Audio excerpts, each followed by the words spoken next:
Have you ever noticed how heavy a thought can be? It weighs nothing on a scale, yet it can feel like you are carrying a mountain on your shoulders. It keeps you awake. It keeps you tight. It keeps you from the peace you deserve. I'm glad you're here. If you are listening to this, it's likely that your day has been long, or your mind is busy. Perhaps you are replaying conversations, worrying about tomorrow, or simply feeling a tension you can't quite name. That is okay. You don't need to force it to stop. And if you feel like it, you can gently let me know in the comments where you're listening from tonight. Sometimes, it's comforting to realize how many of us are quietly sharing this same moment from different corners of the world. You see, the mind is like a guardian dog. It barks at shadows because it wants to protect you. We don't need to yell at the dog to be quiet. We just need to gently let it know that we are safe, so it can lay its head down and rest. For the next hour, I am going to share a collection of stories with you. These aren't just fairy tales. They are mirrors.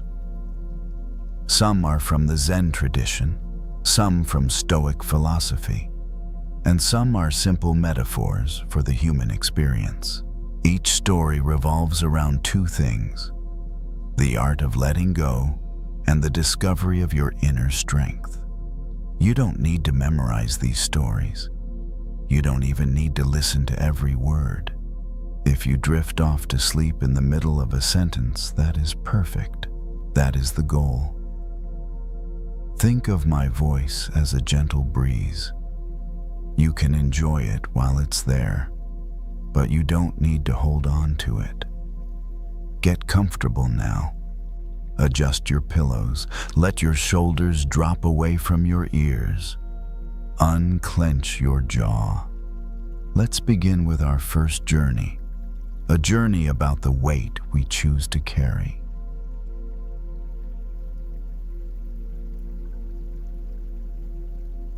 The bathroom light is too bright, but she leaves it on anyway. It's the only way to see what she's doing. The kid is in the tub, splashing gently with a plastic cup, making little waves that hit the sides and fall back again. The water is warm, the air is damp, and the mirror is already starting to fog around the edges. She kneels on the bath mat with a towel folded across her lap.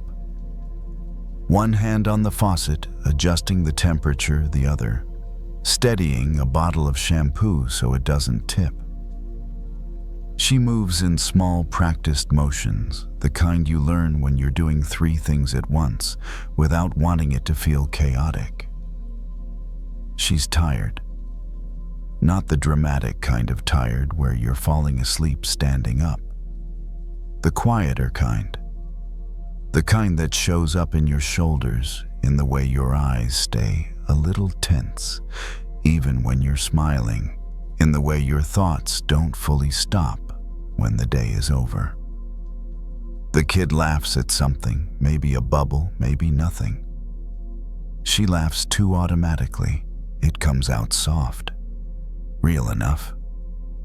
She reaches into the tub and scoops a bit of water onto the kid's arm to rinse off soap. The water beads on the skin and runs down in thin lines.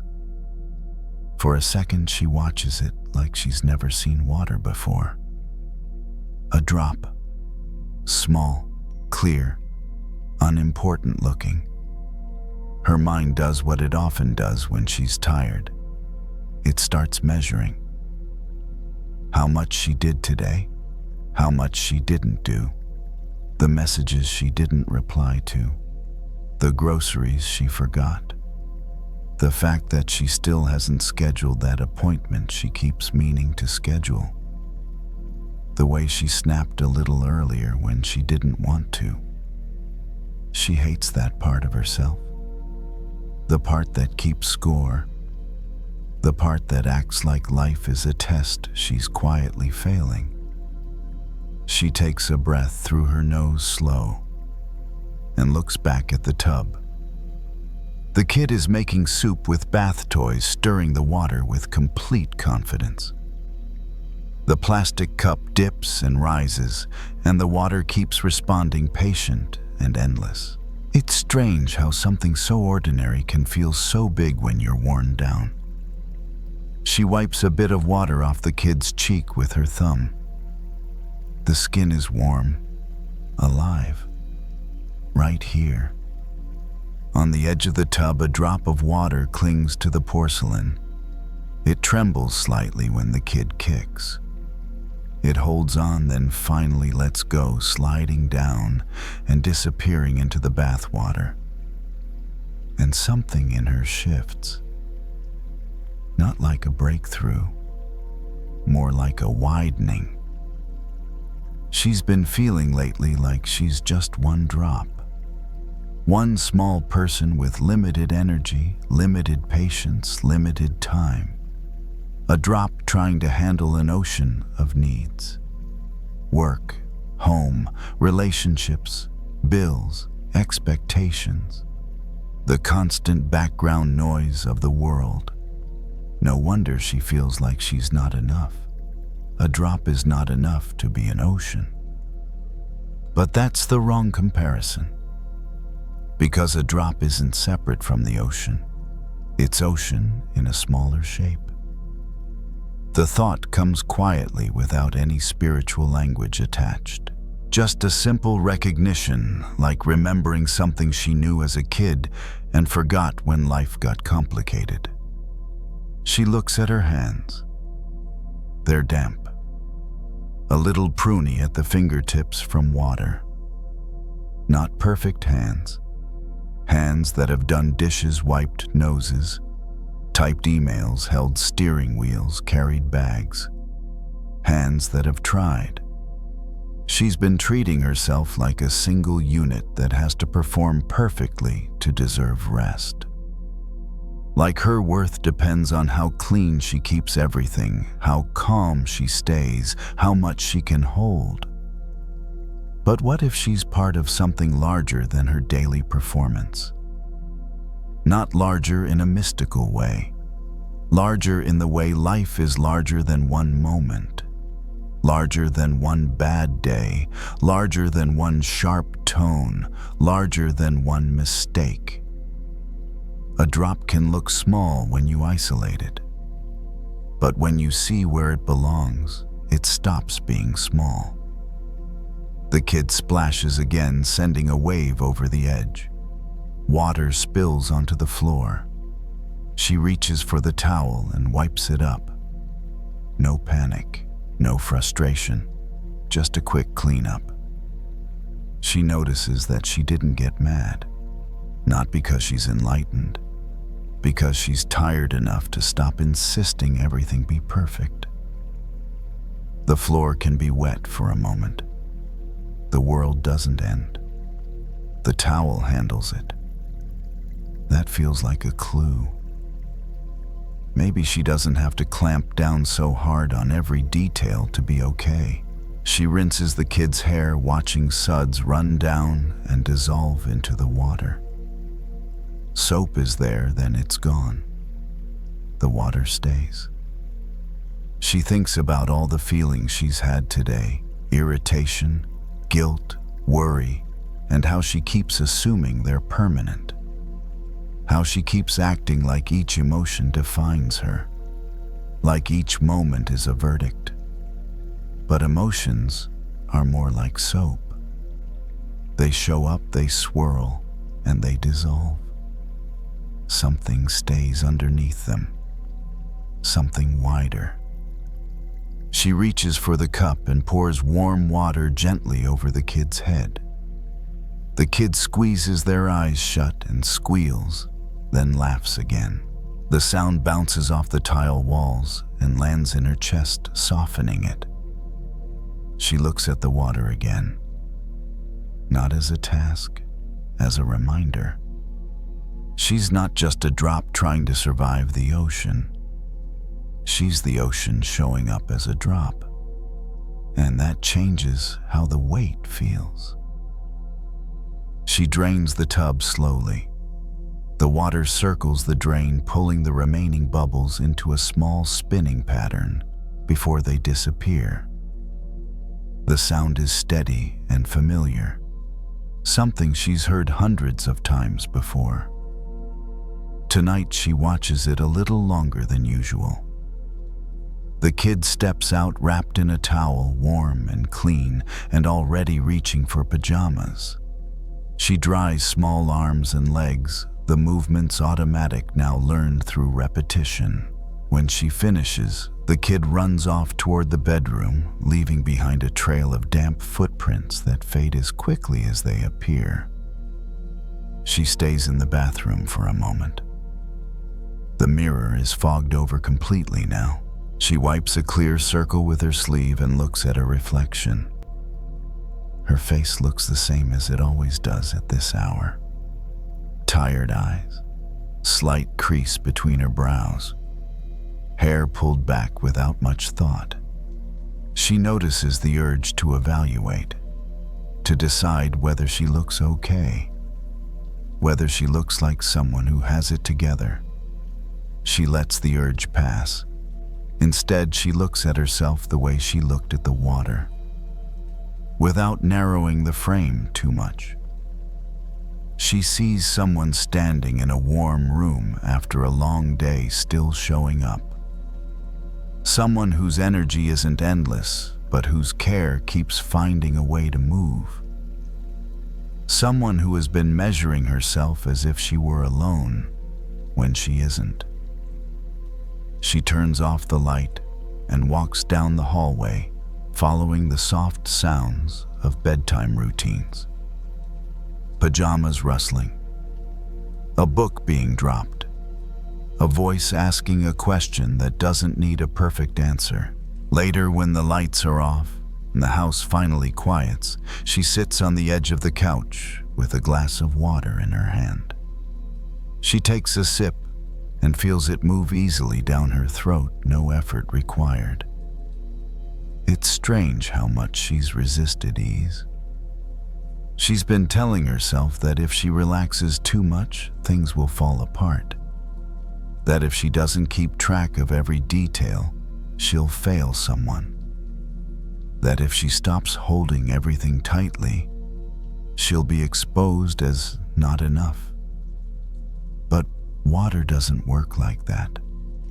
It holds what it can, releases what it can't, and keeps moving anyway.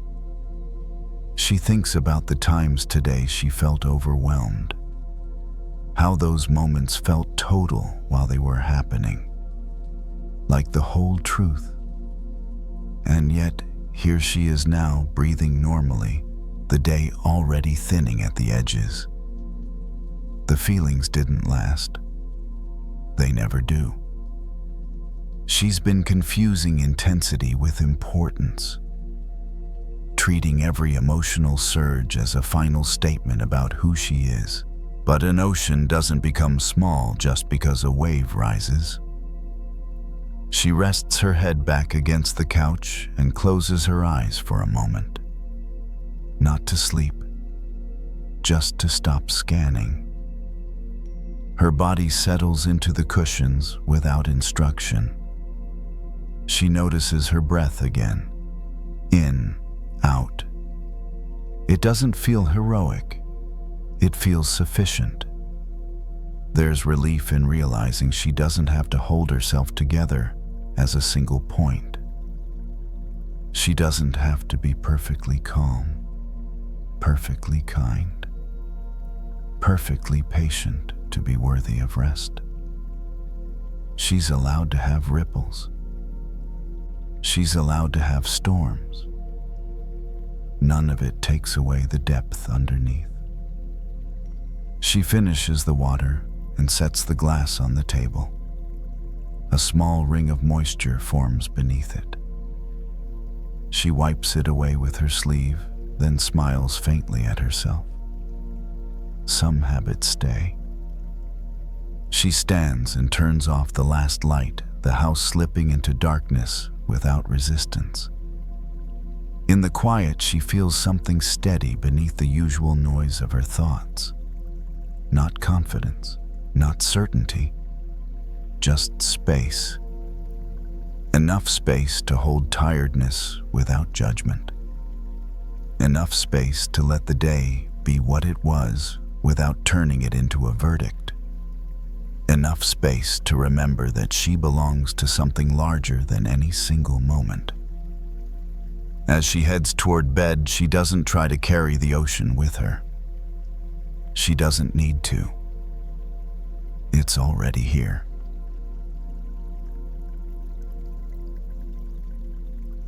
The notebook is still blank. Not completely blank, there are a few words written at the top of the page, crossed out once then twice. The pen rests beside it, uncapped, drying out slowly. He sits at the small desk near the window chair, pulled in close shoulders, slightly forward like he's trying to make himself smaller. Outside, the afternoon moves on without him. Cars pass, someone laughs, a door closes. Ordinary sounds that don't ask him what he's doing with his life. He's been staring at the page for longer than he wants to admit. This was supposed to be the moment things became clearer. The plan, the direction, the answer to the question people keep asking in polite ways, so what's next? He doesn't know. And that feels heavier than it probably should. He taps the pen against the paper, then stops. The tapping makes the silence feel louder. His mind keeps offering suggestions, write something, anything, but none of them feel honest. Every word he considers sounds like a role he'd be stepping into, not a truth he's discovered. He's tired of pretending certainty. On the corner of the desk sits a small block of wood. Pale, smooth in places, rough in others. It came with a cheap shelf he assembled months ago, an extra piece that never found a use. He kept it without knowing why. He picks it up now and turns it in his hands. It doesn't look like much. No markings, no clear purpose. Just a solid, quiet presence. It fits in his palm easily, weight evenly distributed, not asking to be anything more than it already is. He thinks about how uncomfortable people get when they hear he hasn't figured things out yet. How quickly they try to help by offering labels, paths, suggestions, as if being undefined is a problem that needs immediate fixing. As if potential only matters once it's named. He's internalized that discomfort more than he realizes. Every time he pauses, every time he chooses not to rush into a decision, there's a voice that tells him he's falling behind. That being unshaped means being unworthy. The block of wood doesn't seem to care. It doesn't apologize for being unfinished. It doesn't lean toward any particular outcome. It simply exists complete in a way that doesn't depend on form. He sets it down on the desk and looks at it from a distance. In this light, the grain is visible, thin lines running in different directions, subtle variations that would guide any carving done later. The wood already knows how it wants to be shaped. It just hasn't been forced yet. That thought stays with him. He's been treating this in-between space like a failure, like wasted time, like a gap he should rush through to get to the real version of himself waiting on the other side. But maybe this space is doing something important. Maybe not being defined yet is what keeps his options alive. He leans back in the chair and lets it creak. The window is open just enough to let in a cool breeze. It brushes his face, then passes on. No announcement, no demand. He notices how tense his jaw is and lets it loosen. A small shift, nothing dramatic. He's spent years absorbing the idea that worth comes from clarity. From knowing who you are, what you do, where you're going. That uncertainty is something to hide, something temporary, something to overcome as quickly as possible. But the block of wood has no anxiety about its future. It doesn't rush to become a table leg or a frame or a handle. It holds its shape and trusts that when the time comes, it will be shaped in a way that fits its grain. He runs his thumb along one edge, feeling the slight roughness there. Not a flaw, just unfinished. For the first time in a while, he considers the possibility that he doesn't need to decide anything today. That not knowing might be a form of honesty rather than weakness.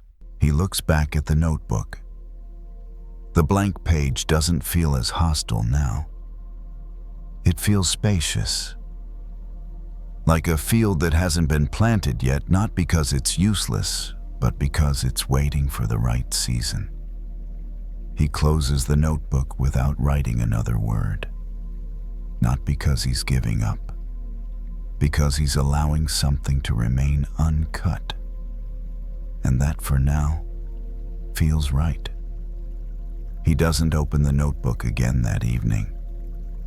Instead, he carries the block of wood with him into the kitchen, setting it down on the counter while he pours a glass of water. It looks slightly out of place there next to everyday things: keys, a folded receipt, a phone charging quietly, but it doesn't seem uncomfortable. Neither does he. He's used to feeling like pauses need to be justified, like stillness has to be productive to be allowed. If he isn't actively choosing improving or defining himself, then he must be wasting time. That belief has followed him for years, shaping how he moves through even the smallest gaps in his day. But tonight, there's no urgency pressing against him. He picks up the block again and turns it slowly. The light from the kitchen fixture catches the grain in a different way, now revealing subtle lines he hadn't noticed before. Some run straight. Others curve unexpectedly, changing direction midstream. If someone tried to carve against that grain, the wood would split. It would resist. He thinks about how often he's done exactly that. Chosen paths because they sounded right, not because they felt right. Forced himself into rhythms that looked good from the outside but left him tired and hollow.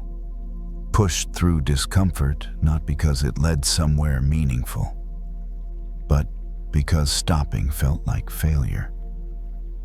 He sets the block down and leans against the counter, crossing his arms loosely. There's a faint hum from the refrigerator, steady and unremarkable. The house feels neutral tonight. Not comforting, not cold, just present. It occurs to him that he's been afraid of this stage, not knowing, not being decided, because it doesn't offer quick reassurance. There's no applause for potential, no validation for staying open. And yet, something about this openness feels protective. Once wood is carved, there's no going back. Once a decision is made, it carries momentum. There's shape, direction, expectation. All useful things, all limiting too. The uncut block holds everything. He realizes he's been mistaking pressure for progress, believing that if he doesn't narrow himself quickly, life will pass him by. But life hasn't been waiting impatiently on the other side of certainty. It's been happening all along, right here, in the unremarkable moments. He keeps trying to rush through.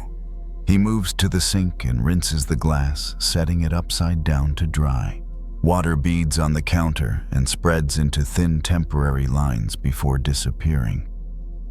No trace, no record. And yet the act mattered. He glances back at the block of wood. There's relief in understanding that he doesn't need to be defined to be real. He doesn't need a finished identity to belong to his own life. He's allowed to be in a state of readiness rather than arrival. The thought doesn't solve anything. It simply loosens the grip of the question. Later, he sits on the couch, the block resting on the coffee table in front of him. He doesn't reach for it this time. He lets it be there without interaction. The room dims as the evening settles in shadows stretching quietly across the floor. His phone lights up once with a notification. He checks it, then sets it back down. Whatever it is can wait. There's nothing he needs to respond to about who he's becoming. For the first time in a while, the future doesn't feel like a demand. It feels like space. He leans back and closes his eyes for a moment, listening to the soft sounds of the house pipes clicking distant traffic, the low whir of something electrical. Ordinary signals that time is moving, even when he isn't pushing it. He thinks about how much of his worth he's placed on outcomes, on being legible, on being easy to understand, as if mystery were a flaw instead of a phase. But the uncut block is not confused. It is patient. It knows that being untouched is not the same as being empty, that waiting is not the same as stagnation, that there's a difference between refusing to move and allowing things to take shape in their own time. He opens his eyes again and looks around the room. Nothing has changed, and yet the pressure he brought into the evening is no longer sitting where it was. He doesn't feel inspired. He feels permitted. Permitted to be unfinished. Permitted to be undefined. Permitted to trust that when it's time to shape his life, the grain will guide his hands. For now, he leaves the block exactly as it is, uncut, unrushed, whole.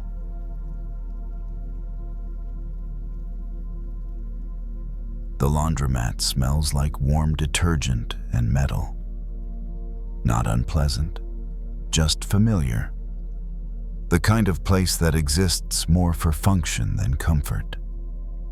Rows of machines line the walls, most of them humming some rattling slightly out of rhythm. The floor is clean, but permanently stained, marked by years of small spills no one remembers anymore. They sit on a plastic chair with a basket at their feet, watching clothes tumble behind thick glass. Shirts, towels, socks, everything mixing together, colors blurred by motion. It's late enough that the room is mostly empty.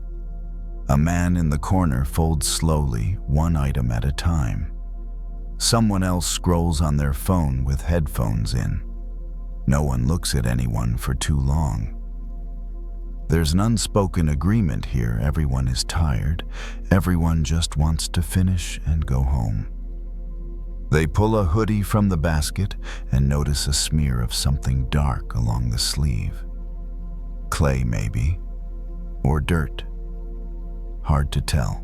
It's dried, encrusted slightly, as if it's been there longer than today. They frown. All day it's felt like that, like something has been stuck to them without permission. Other people's moods, a tense conversation, a look that lingered just long enough to make them question themselves. None of it dramatic, just enough to feel off. They rub at the stain with their thumb. It doesn't come off. A familiar thought rises quiet, but sharp. Why do I always look like this by the end of the day? Not just the clothes, the feeling. They've learned to present well, to be capable, to keep things together.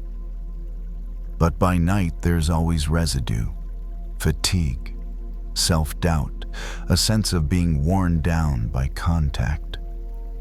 The dryer buzzes loudly, startling them just a little.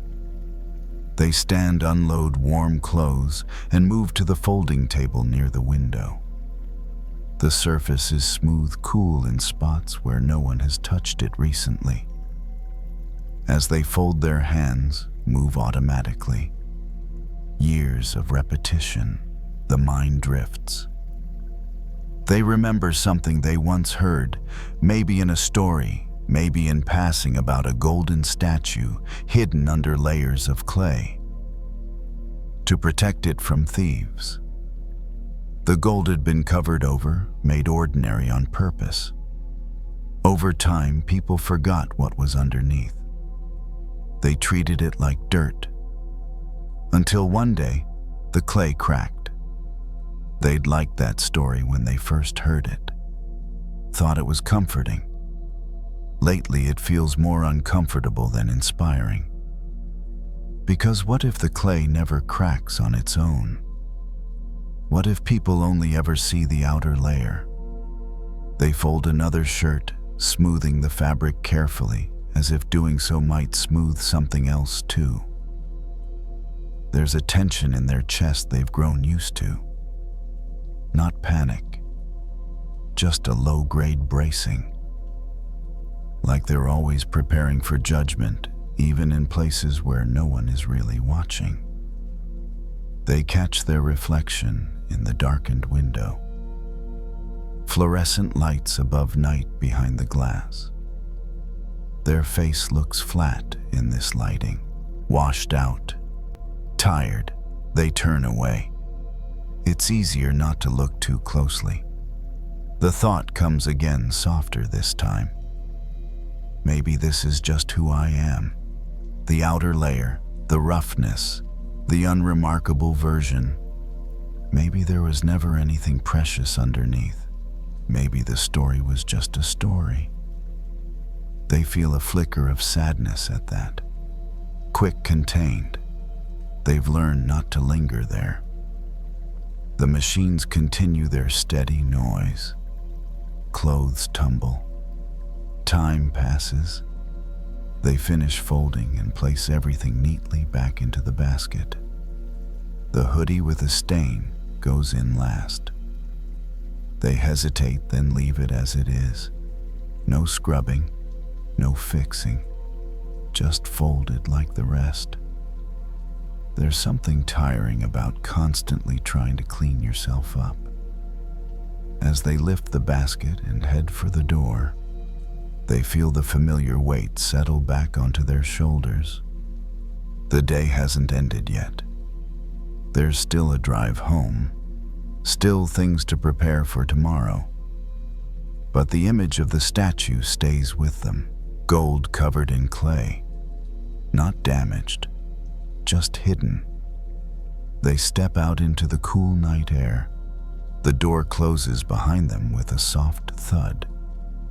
For a moment they stand still, breathing, basket balanced on one hip. They don't feel golden, but they don't feel broken either. Just layered. And something about that feels unfinished rather than lost. The drive home is quiet. Streetlights pass in slow intervals, lighting up the windshield for a second before fading again. The basket sits on the passenger seat, steady, familiar. Nothing about the night feels urgent. It's just moving forward one block at a time. At a stoplight, they glance down at their hands on the steering wheel.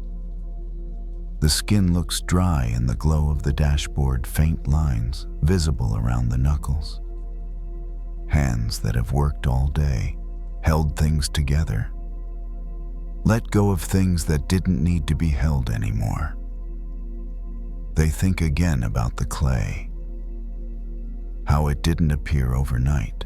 How it must have been applied carefully, layer by layer, to protect something valuable from being taken too soon.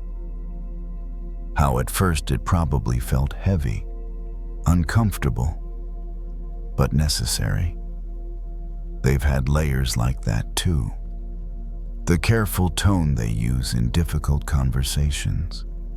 The way they keep emotions contained, tidy, easy for others to handle.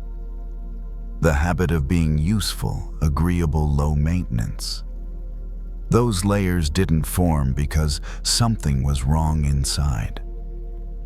They formed because at some point it wasn't safe to be fully seen, or fully felt, or fully honest. Clay is not an accident. It's a response. They pull into the driveway and turn off the engine. The house is dark except for a small light in the hallway. Inside, everything is still. Shoes by the door, mail on the counter, a familiar quiet that doesn't ask questions. They carry the basket in and set it down near the couch. One hoodie slips out slightly, the stained sleeve visible again. They pause, then pick it up. This time they look at it differently. Not as something dirty, as something that's been out in the world. They think about how quickly they label parts of themselves as problems. How fast they assume the outer layer is the truth. As if exhaustion equals emptiness. As if roughness means lack. But clay doesn't erase gold. It hides it when hiding is needed.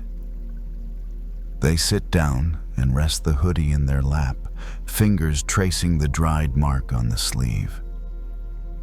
It's stiff there, textured. Evidence of contact. Evidence of having been somewhere real. For years they've been waiting for the moment when they'll finally feel clean enough to be themselves. When confidence arrives. When doubt disappears. When they no longer need protective layers. But maybe that moment was never about removing everything at once. Maybe healing is not a dramatic unveiling. Maybe it's a slow remembering. They fold the hoodie again, more loosely this time, and place it on the couch beside them. The room feels calm. Not warm, not cold, just neutral enough to breathe in. They realize something quietly important. They don't need to break the clay tonight. They don't need to expose anything. They don't need to prove the gold exists. Knowing it's there is enough. The pressure to perform eases. The habit of self-inspection softens. Not gone, just less loud. They stand and put the clothes away, one drawer at a time. The rhythm is grounding. The body knows what to do even when the mind is tired. When everything is done, they turn off the lights and sit for a moment in the dark. The house settles around them. Pipes click. A distant car passes. Ordinary sounds holding the night together. They place a hand on their chest, without thinking, feeling the steady beat underneath. Reliable. Unimpressed by surface conditions. Gold doesn't need constant confirmation. It doesn't dull because of contact. It doesn't disappear because it's covered. It waits. As they head toward bed, there's no sudden confidence, no emotional swell. Just a simple shift in posture. Less guarded, less apologetic. They are not made of clay. They never were. The clay was just the way they learned to stay intact. And now, in the quiet of this room, they understand something gently and completely. What's most valuable about them has never been at risk, only hidden for a while. That's not a loss. That's protection doing its job.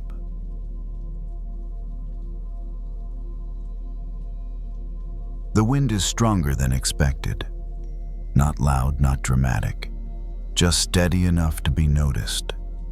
It moves through the backyard, brushing past the fence, rustling the leaves of the plants lined up along the edge. Most of them barely respond.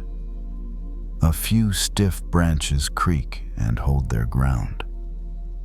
The bamboo does something else. It bends. Not all at once, not in a hurry. The tall green stalks lean with the wind bow slightly, then return to center when the air shifts again.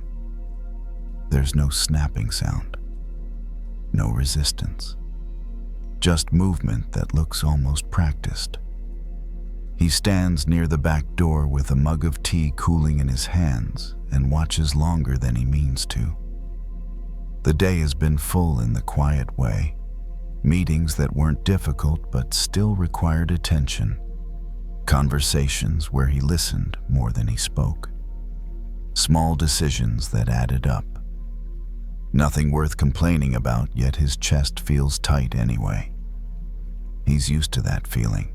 For most of his life, he's believed that being strong meant holding firm, staying solid, keeping everything contained so nothing spills out where it shouldn't. He learned early how to keep his thoughts inside, how to manage reactions, how to be the one people could rely on. Reliable doesn't bend. Reliable doesn't waver. At least that's what he told himself. The bamboo leans again, this time further. A stronger gust passes through, and the stalks bow deeply, almost parallel to the ground.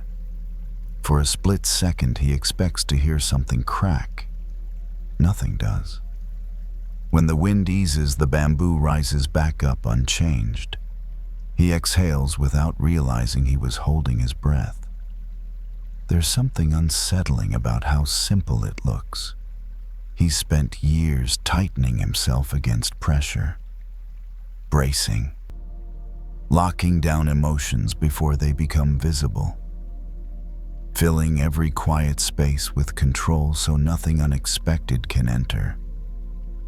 He's been praised for it, for being calm, for being steady, for not making things harder than they already are.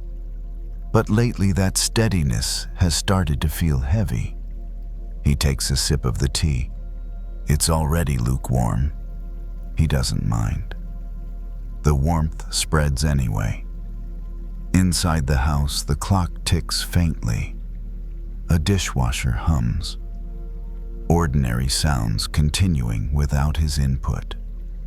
The world doesn't seem to require his constant grip the way he's assumed it does. Another gust passes through the yard. The bamboo bends again. He notices something he hadn't before. The stalks are hollow. He's seen bamboo cut open before, clean, empty centers running the length of each piece. That emptiness isn't weakness. It's what allows the plant to move without breaking. A solid trunk would snap under this kind of pressure. Hollow space gives room. The thought lands quietly without explanation. He's been filling himself for years, filling silence with answers, filling uncertainty with plans, filling discomfort with effort, as if emptiness were something dangerous that needed to be avoided. But what if the opposite is true? What if the tightness in his chest doesn't come from being too weak, but from being too full? He shifts his weight and leans against the doorframe. His shoulders drop slightly. The sensation surprises him. He didn't tell them to relax. They just did. There are things he carries that don't belong to him anymore. Old expectations. Roles he grew into because they were needed once. Habits of self-control that kept him safe, then slowly became cages. He's never questioned them. Letting go felt irresponsible, like leaving a post unmanned. But the bamboo doesn't guard against the wind. It cooperates with it. Another thought follows softer. Maybe strength isn't about staying rigid. Maybe it's about staying open. The idea doesn't demand action. It doesn't ask him to change anything tonight. It simply creates space. The wind eases. The bamboo stands tall again, green and quiet, as if nothing happened at all. He finishes the tea and sets the mug down on the counter. His hands feel looser, his breathing slower. Nothing dramatic has shifted. No insight he needs to explain later. Just a subtle release. He looks back at the yard one more time. The bamboo waits. The wind will come again, and it will bend again without fear. Something in him recognizes that rhythm, not as a lesson, as a possibility. Later that evening, the wind settles. Not completely. It still moves through the yard now and then, but with less insistence.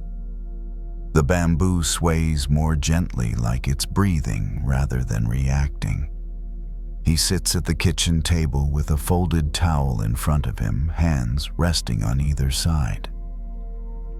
The house is quiet, in the way it only gets after a long day has fully ended. No expectations left hanging. No one needing anything from him right now. He notices how unusual that feels. For years, he's carried the sense that something must always be held in place. A decision, a mood, a situation that could slip if he didn't keep pressure on it. Even in quiet moments, his body stayed alert, prepared to intervene. Prepared for what he's never been sure. He looks down at his hands. The skin is dry from washing dishes earlier. Fine lines cross his palms, familiar as a map he's learned to read without thinking. These hands have fixed things, carried things, steadied other people when they needed it. They've also clenched often, without permission. He presses his palms flat against the table and feels the solid surface beneath them. It doesn't move.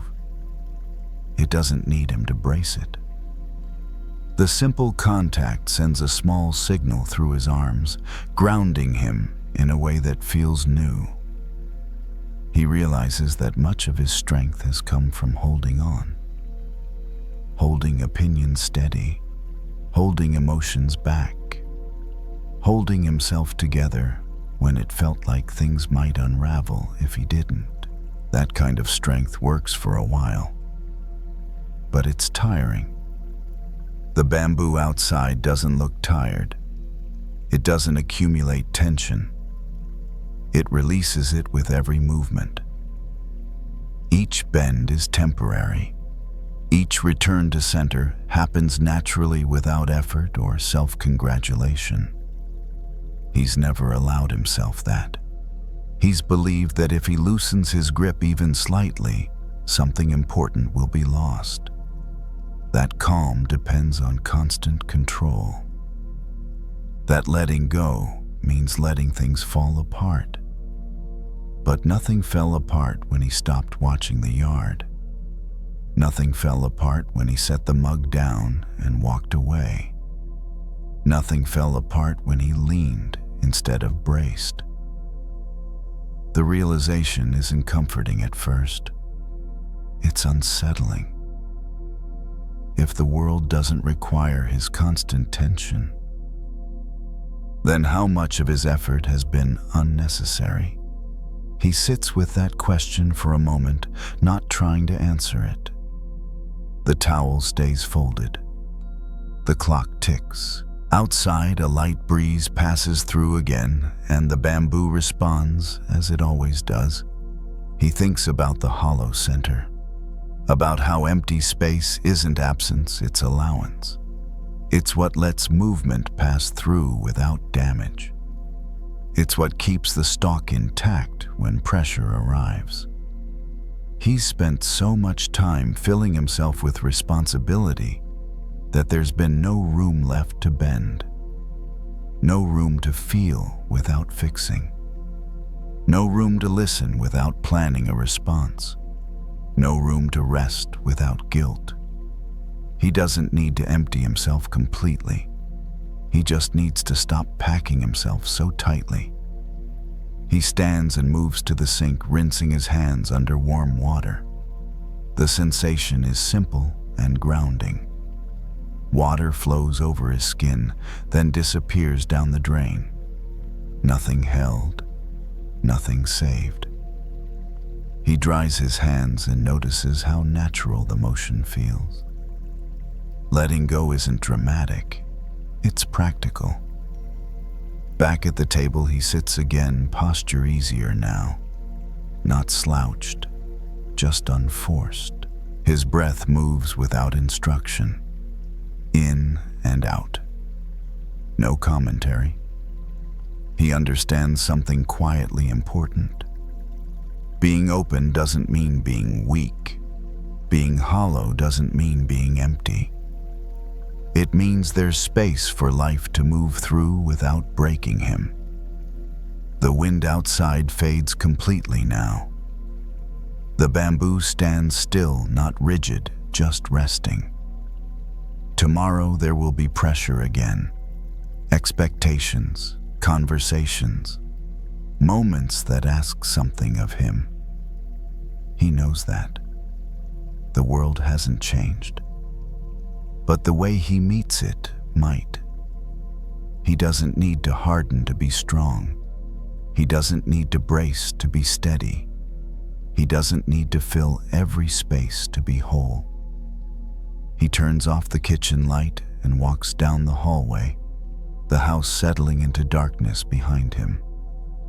The bamboo remains where it is, rooted and flexible, ready for whatever comes next. And for the first time in a long while, he feels the same. Not because he's holding himself together, but because he isn't.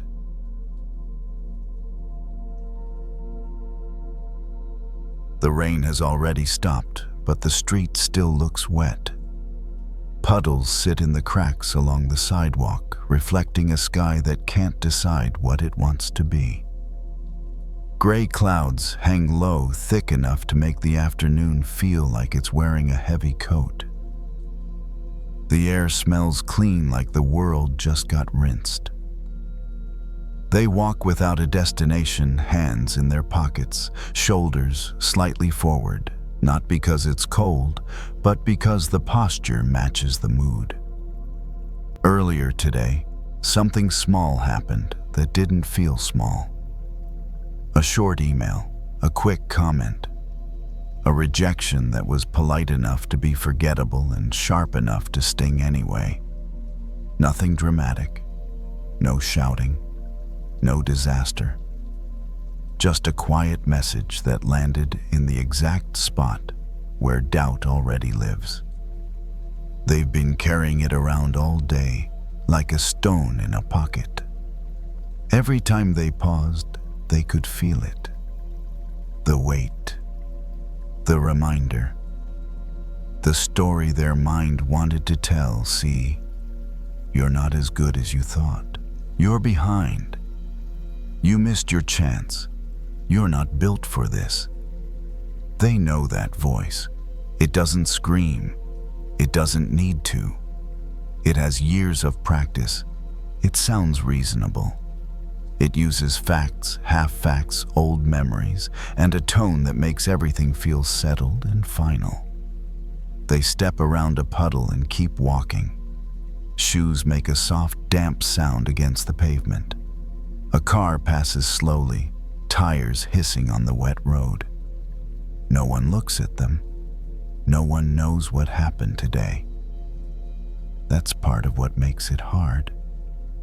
When something hurts quietly, it feels like it must be personal, like it only happens to you. Like everyone else got the memo on how to be confident and you somehow missed it. They reach the corner and stop at the crosswalk. The light is red. They wait, watching the clouds drift above the buildings. The sky looks completely covered. No blue, no bright edge, just gray layered over gray. For a second, it feels like the day will stay like this forever, like the clouds are permanent, like the sun is gone. Then they remember something simple. The sun doesn't disappear when clouds show up. It's still there. It's just not visible. That thought is almost annoying in how obvious it is, the kind of thing people say when they're trying to be comforting. The kind of thing that can feel too small for real pain. But today, it lands differently. Because the clouds in their mind work the same way. A bad message arrives, and suddenly it feels like the truth.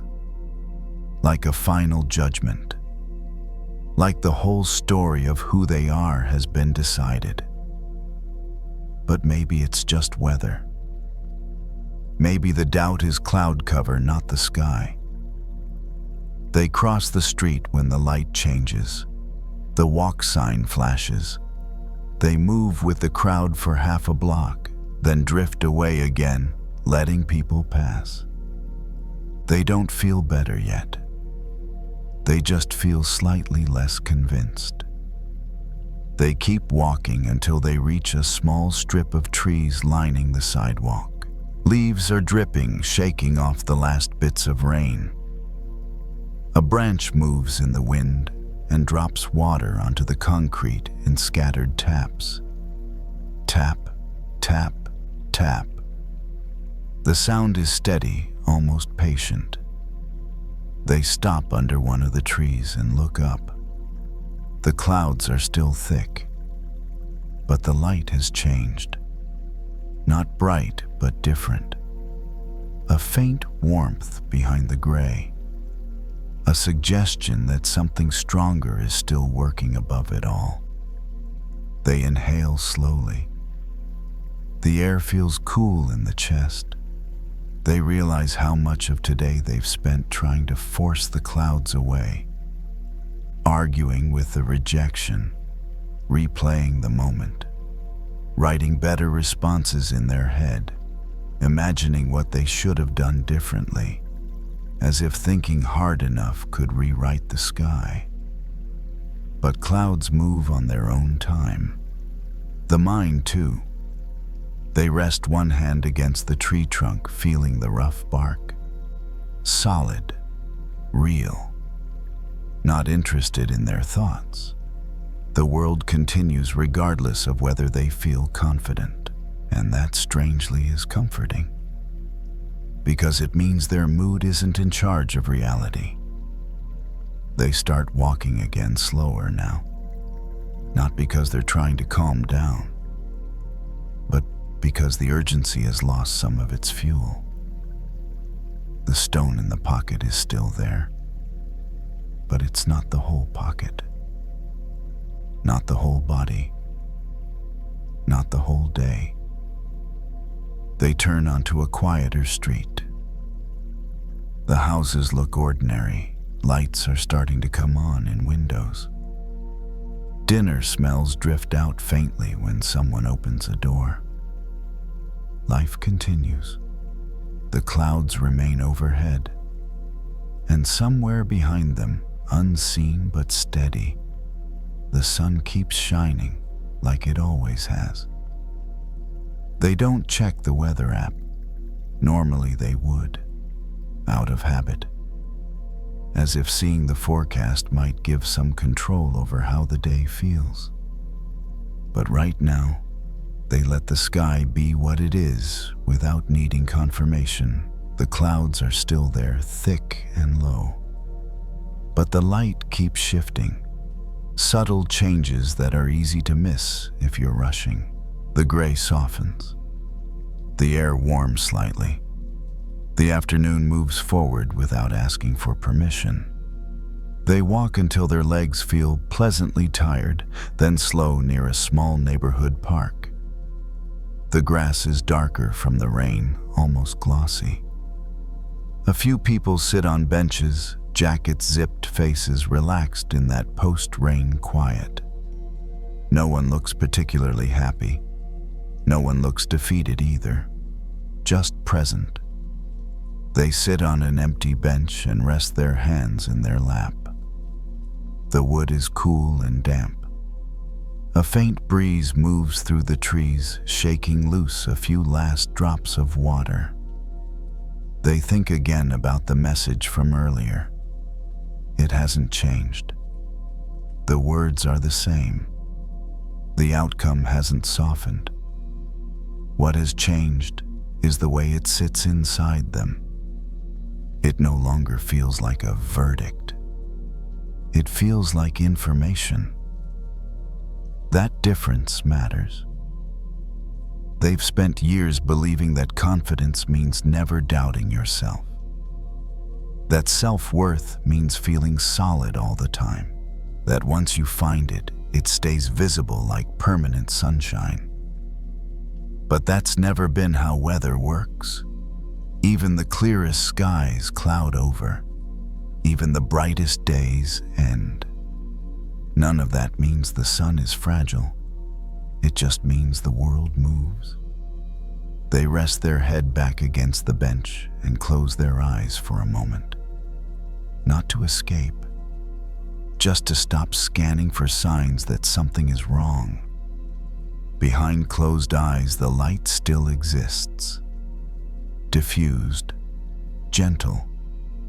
Unimpressed by whether they notice it or not, they realize how often they've treated difficult feelings as evidence, as proof that they're lacking something essential, that if confidence disappears, it must not have been real to begin with.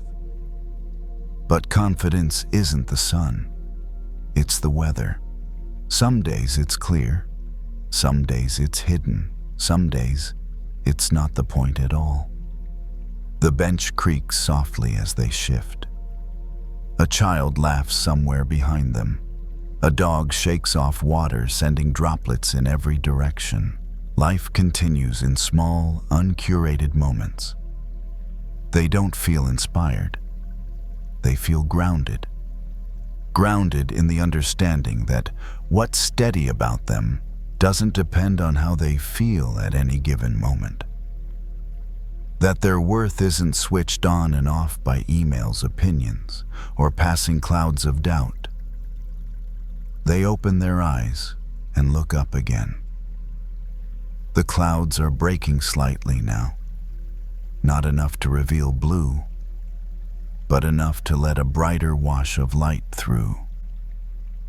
The park looks different under it, softer, more dimensional. They smile just a little. Not because everything is okay, because not everything has to be. They stand and start walking again, heading back toward home. The streetlights flicker on one by one, gentle halos forming against the darkening sky. The day is ending, whether it was understood or not.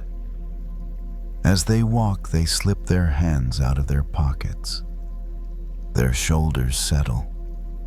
The stone that's been riding with them all afternoon feels lighter now. Still there, just not in control. They think about how many times they've waited to feel confident before moving forward. How often they've postponed action until the clouds cleared completely. But the sun doesn't ask the clouds to leave before it shines. It shines anyway. They reach their door and pause, keys in hand. For a second, they look back at the sky one last time. Gray, quiet, honest. They don't need it to change. They don't need themselves to change either. They step inside, close the door, and let the day stay where it belongs. Outside, moving on. Behind everything that came and went today, something steady remains. Unseen, unbothered, still shining. And that is enough.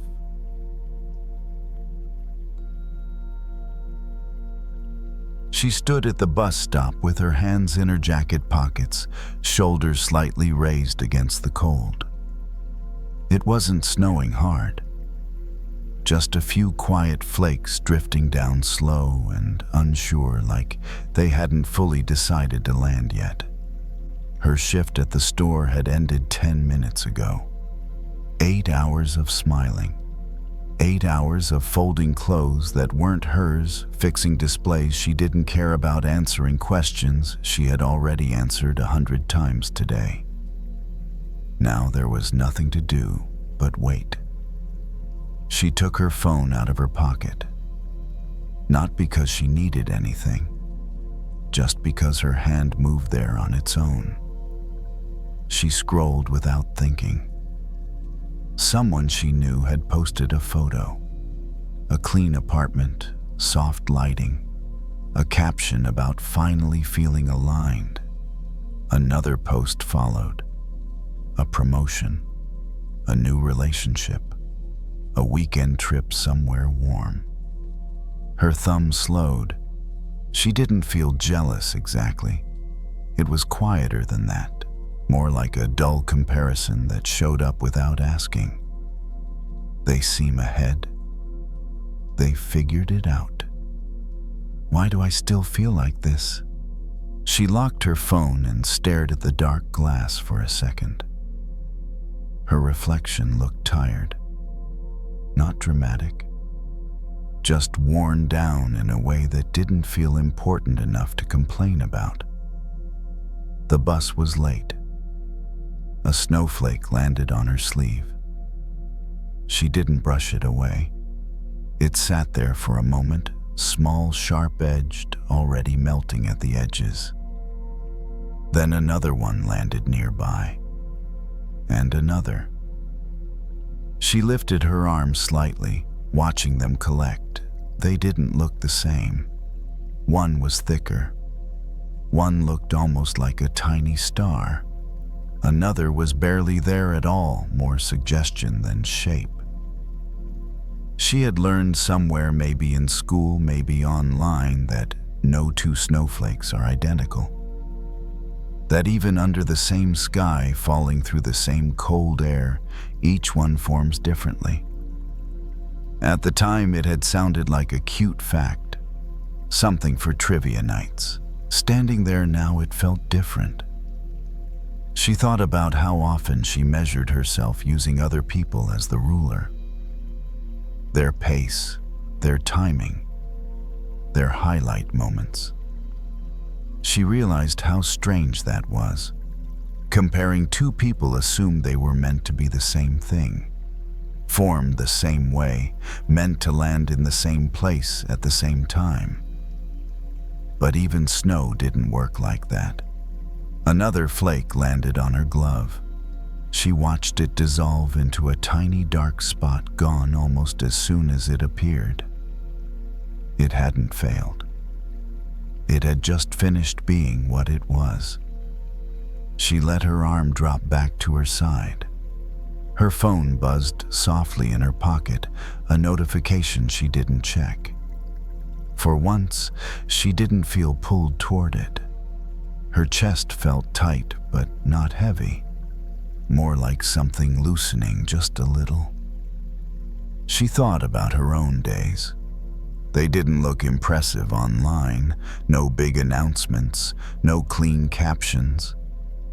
But she showed up. She paid her bills. She helped customers find what they needed.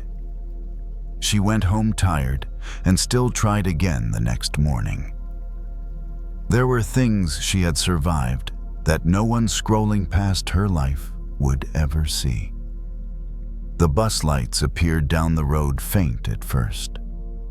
As it got closer, the snowflakes became harder to see. The glow swallowed them up. But she knew they were still there, still falling, still different. She stepped forward slightly, readying herself to board. For the first time that evening, she felt a small shift inside. Not joy, not relief, just space. Space where comparison usually sat. And in that space, there was no need to be anyone else. She sat by the window on the bus, forehead resting lightly against the cool glass. The city slid by in soft streaks of light and shadow. People around her were quiet. Someone tapped a foot. Someone else scrolled on a phone screen, glowing pale blue in the dark. She didn't feel the urge to look anymore. The bus moved through the snow without drama. No sudden turns, no rush. She watched the flakes hit the window and disappear on contact. Each one lasted only a moment, long enough to arrive, not long enough to be remembered. She wondered when she had started believing that worth had to be visible to count. At some point, she had picked up the idea that if something wasn't noticed, praised, or shared, it didn't really matter. That if no one reacted, then maybe it wasn't real. But the snow didn't seem to agree. It kept falling whether anyone admired it or not. She thought about her own life again, the parts that never made it into conversations, the nights she came home and cooked something simple just to feel taken care of, the mornings she got up even when she didn't feel ready. None of it was loud. None of it asked for approval. And yet, it was still her life. The bus stopped at a red light. Everything paused for a few seconds. In the quiet, she noticed her breathing. Slow, steady. She hadn't done anything to earn that moment of calm. It wasn't a reward. It was just there when she stopped fighting for something else. She realized something gently without force. Maybe she didn't need to add more to herself. Not more achievements. Not a better version. Not a cleaner story. Maybe she only needed to remove the things that weren't hers to carry. Other people's timelines. Other people's definitions of enough. Other people's highlights. The light turned green. The bus moved again. She imagined herself like one of those snowflakes, formed by conditions she didn't choose, shaped by moments she couldn't control, still complete in her own way, not better, not worse, just different. When the bus reached her stop, she stood and pulled the cord. The bell rang soft, ordinary. She stepped down onto the sidewalk. The snow had almost stopped now. Only a few flakes drifted lazily through the streetlight. She took a deep breath before heading home. Nothing about her life had changed in a dramatic way. No problem had been solved. But she felt less crowded inside. And for tonight, that was enough.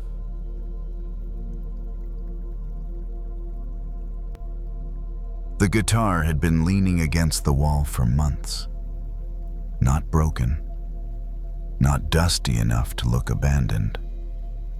Just untouched.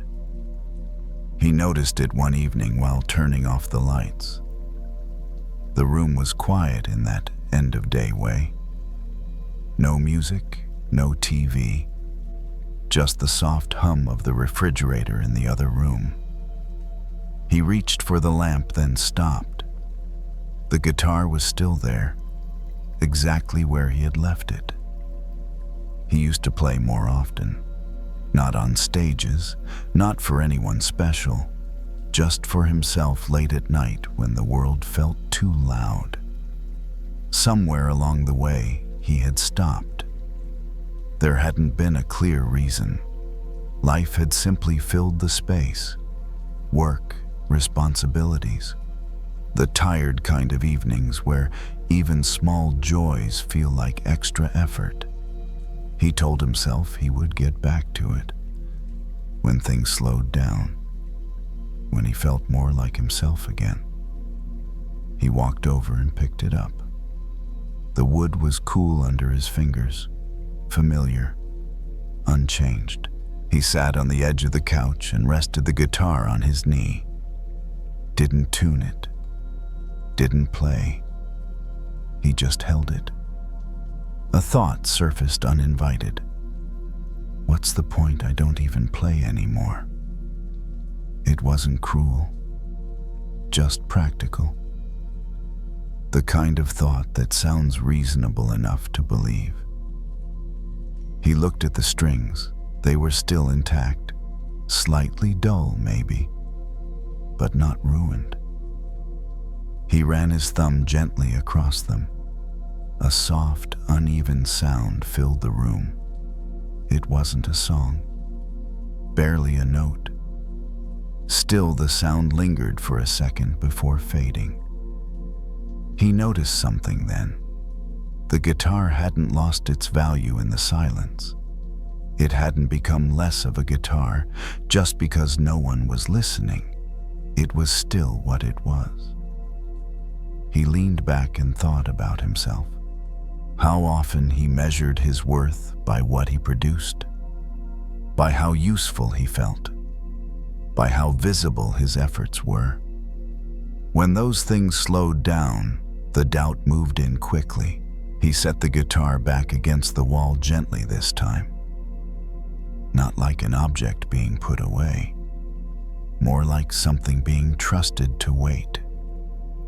He turned off the lamp. In the dark, the room felt different. Not emptier, just quieter. And for the first time in a while, the silence didn't feel like failure. He woke up the next morning before his alarm.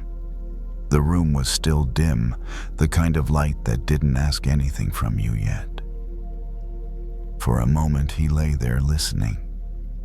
The building settling. A car passing far below. Someone's footsteps in the hallway. Nothing special. And yet he felt strangely present. As he got up, his eyes moved instinctively toward the corner of the room. The guitar was still there, leaning exactly where he had placed it the night before. It didn't call to him. It didn't demand anything. It just existed. While making coffee, his mind drifted back to a familiar pattern. How quickly he judged himself during quiet periods. How easily he confused stillness with falling behind. If he wasn't creating, improving, or contributing in a visible way, he assumed something was wrong. He carried his mug back into the living room and sat down. The guitar remained silent, and that was okay. He thought about all the objects in the room that held value without constant use. The couch that didn't prove itself every day. The books that waited patiently on the shelf. The lamp that stood ready even when it wasn't turned on. None of them had to earn their place each morning. Why had he decided that he did? He realized that somewhere along the way, he had tied his worth to sound, to output, to being noticed. Silence to him had started to feel like disappearance. But the guitar showed him something else. Silence wasn't absence. It was rest. It was potential not being spent. He reached over and touched the neck of the guitar again. Not to play, just to acknowledge it. There was no pressure to return to who he used to be. No need to reclaim a past version of himself just to feel valid. The instrument didn't care how long it had been quiet. It didn't keep score. It was ready when it was ready. And so was he. He stood up, rinsed his mug, and set it in the sink. The day would begin soon. Emails, meetings, responsibilities. But something had shifted. He didn't feel the urge to prove anything before stepping into it. As he left the apartment, the guitar stayed where it was, silent, whole. And for the first time, he understood that his value worked the same way.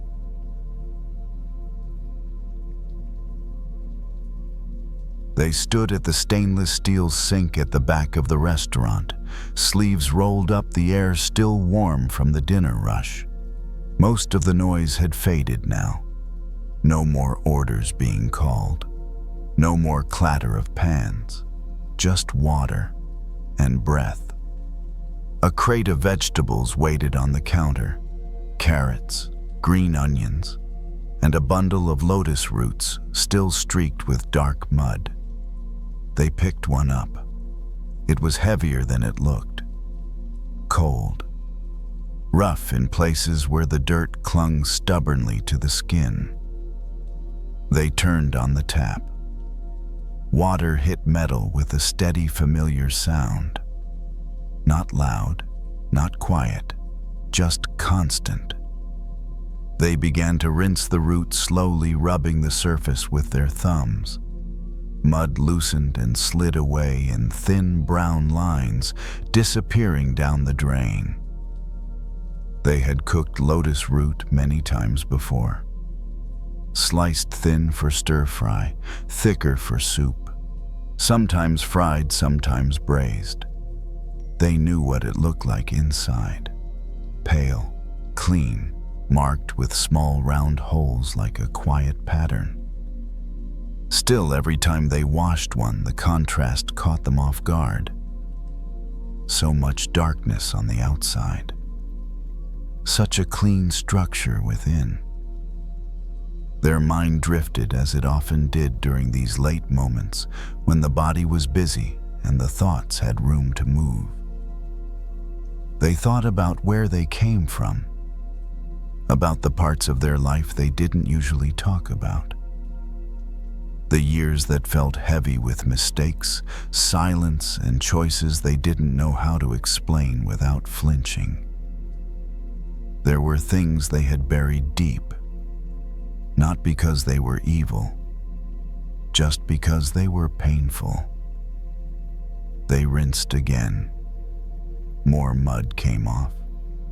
They remembered how often they felt the need to clean themselves before letting anyone look too closely.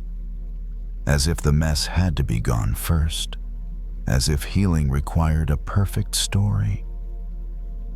They had learned early that it was easier to be acceptable than honest. The water kept running.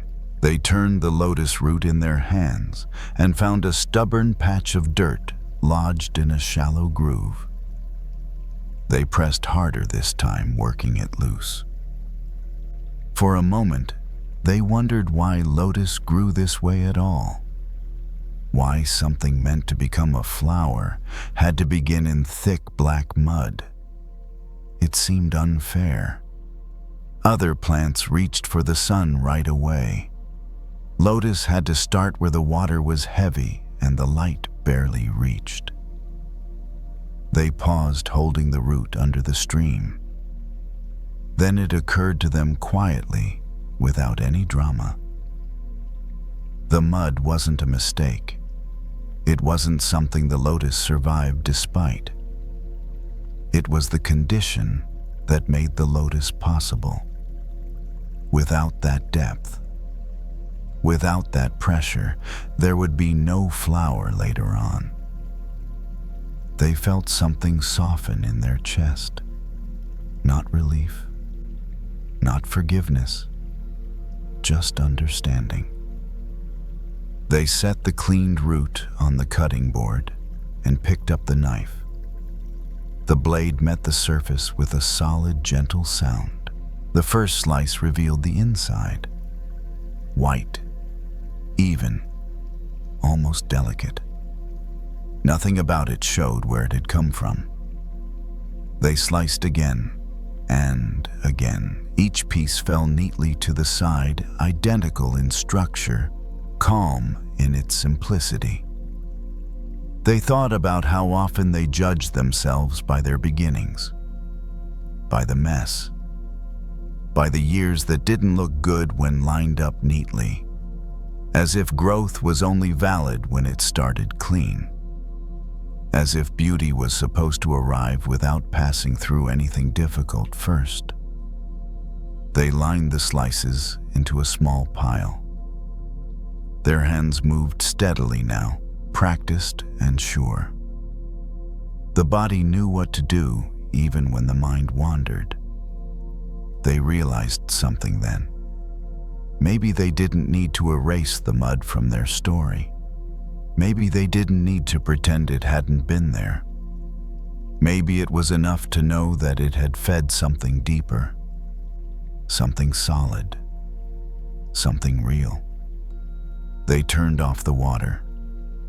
The kitchen felt quieter without it. They looked down at the lotus slices one more time before gathering them up. Clean, ready, and still connected to where they came from. They carried the sliced lotus root over to the stove and set the pan down gently, careful not to rush the moment. The heat was low, just enough to warm the surface without forcing anything to happen too fast. As the pieces met the pan, a soft sound rose up, steady and calm. The kind of sound that didn't demand attention, but filled the space anyway. They stood there, stirring slowly, letting the rhythm guide their breathing. In moments like this, the body remembered things the mind often forgot. That growth didn't happen all at once. That warmth worked better than pressure. That forcing only made things tough. They thought again about the years they had spent trying to outgrow their past by pretending it wasn't there, as if distance alone could erase it, as if time automatically meant healing. But standing here now, they understood something more honest. Healing wasn't about cutting away everything that had been dark or painful. It was about learning how to hold those parts without letting them define every step forward. The lotus root softened as it cooked its sharp edges, rounding out its surface, taking on a gentle sheen. Nothing about it tried to hide where it had been. And yet, it was becoming something nourishing. They felt a quiet shift inside. The parts of their life that had grown in confusion, in struggle, in silence, those parts hadn't ruined them. They had given them depth, sensitivity, a way of seeing what others missed. They had learned patience from waiting, strength from staying, compassion from knowing what it felt like to be misunderstood. These weren't flaws. They were roots. They turned off the heat and let the pan rest, steam lifting slowly into the air.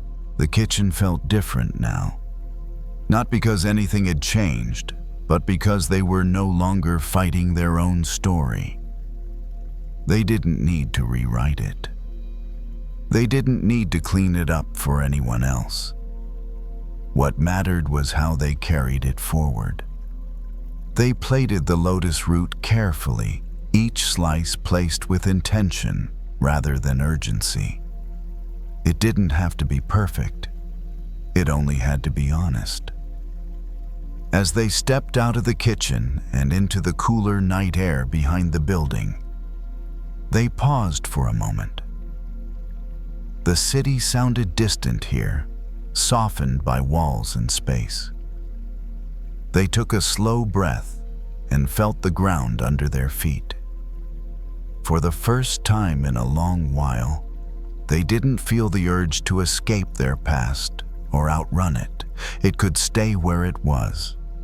It had already done its work, and now it was enough to keep growing.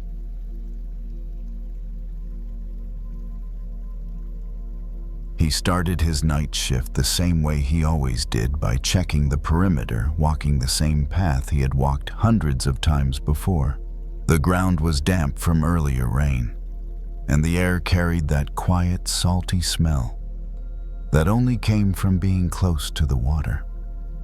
Most people were already home by this hour. Lights on, doors locked.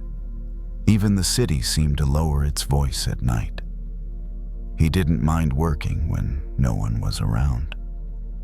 In some ways, it suited him. There was less to prove, less to perform. He passed a low fence and paused near the edge of the lot, where he could see the faint outline of the ocean beyond the structures. Far out in the distance, a lighthouse turned slowly, its beams sweeping across the dark with calm precision. The light didn't rush. It didn't blink for attention. It simply did its job again and again without checking who was watching. He leaned against the rail and watched it for a moment. There were nights when he wondered if his own work mattered. Security guard wasn't the kind of job people asked questions about with interest. It didn't sound impressive at dinner tables. When someone asked what he did, he usually answered quickly and moved on. Still, he showed up. Every shift, every weather, even on nights when his body felt heavy and his thoughts wandered too easily toward doubt. He checked his watch. Plenty of time left. As he continued walking, his footsteps echoed softly, steady and unremarkable. He thought about how often he measured his value by response, by praise, by someone noticing. When no one commented, no one thanked him, he sometimes felt invisible. But the lighthouse didn't seem to struggle with that question. It wasn't waiting for applause from passing ships. It didn't dim itself when the sea was empty. It shone because that was its role. That thought stayed with him as he finished his round and returned to his post. He sat down, pulled his jacket closer, and let the night settle around him. The wind moved through the open space, carrying the sound of waves breaking somewhere beyond sight. The lighthouse beam crossed the water again, briefly lighting the surface before moving on. He realized something quietly. Purpose didn't need an audience, and maybe neither did he. He sat there breathing evenly, letting the thought land without forcing it to mean more than it needed to. The night continued. The light kept turning. And for now, that was enough. Later in the shift, the temperature dropped slightly, the kind of change you felt more in your bones than on your skin. He stood up and stretched, rolling his shoulders, then walked back toward the railing where the view opened up again. The lighthouse was still there. Its beam moved in the same slow rhythm, unbothered by the passing hours, tracing a circle that never rushed and never hesitated. Watching it, he noticed how steady it was, how little it seemed to care about whether anyone was counting its turns.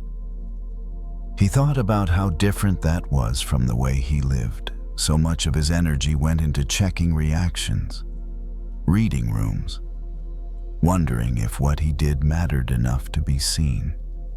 Even kindness sometimes felt like it needed proof. He had held doors open, covered extra shifts, listened when people needed to talk, and then quietly wondered afterward if any of it made a difference. If no one mentioned it, the doubt crept in. The lighthouse offered a simpler answer. It didn't ask the sea if it was useful tonight. It didn't adjust its light based on traffic. It simply stayed on. That realization settled in him slowly, like warmth spreading rather than a sudden flash of clarity. He wasn't meant to shine for recognition. He was meant to show up because it was his responsibility, his choice, his way of contributing to the world as it was, and that was already enough. He returned to his chair and sat down, hands resting loosely on his knees. The radio beside him remained silent, its faint static barely noticeable. For once, the quiet didn't feel empty. It felt complete. He thought about tomorrow, about the small routines that would fill the hour's coffee keys, the familiar walk to his post. None of it felt heavy anymore. He understood now that worth wasn't something handed out by passing ships. It was something steady, built through presence, through consistency, through staying lit even when no one looked your way. The beam crossed the water again. He breathed out slowly. The night moved on, and he moved with it, grounded in the simple truth that doing what you are meant to do, with care and without demand, is its own kind of light.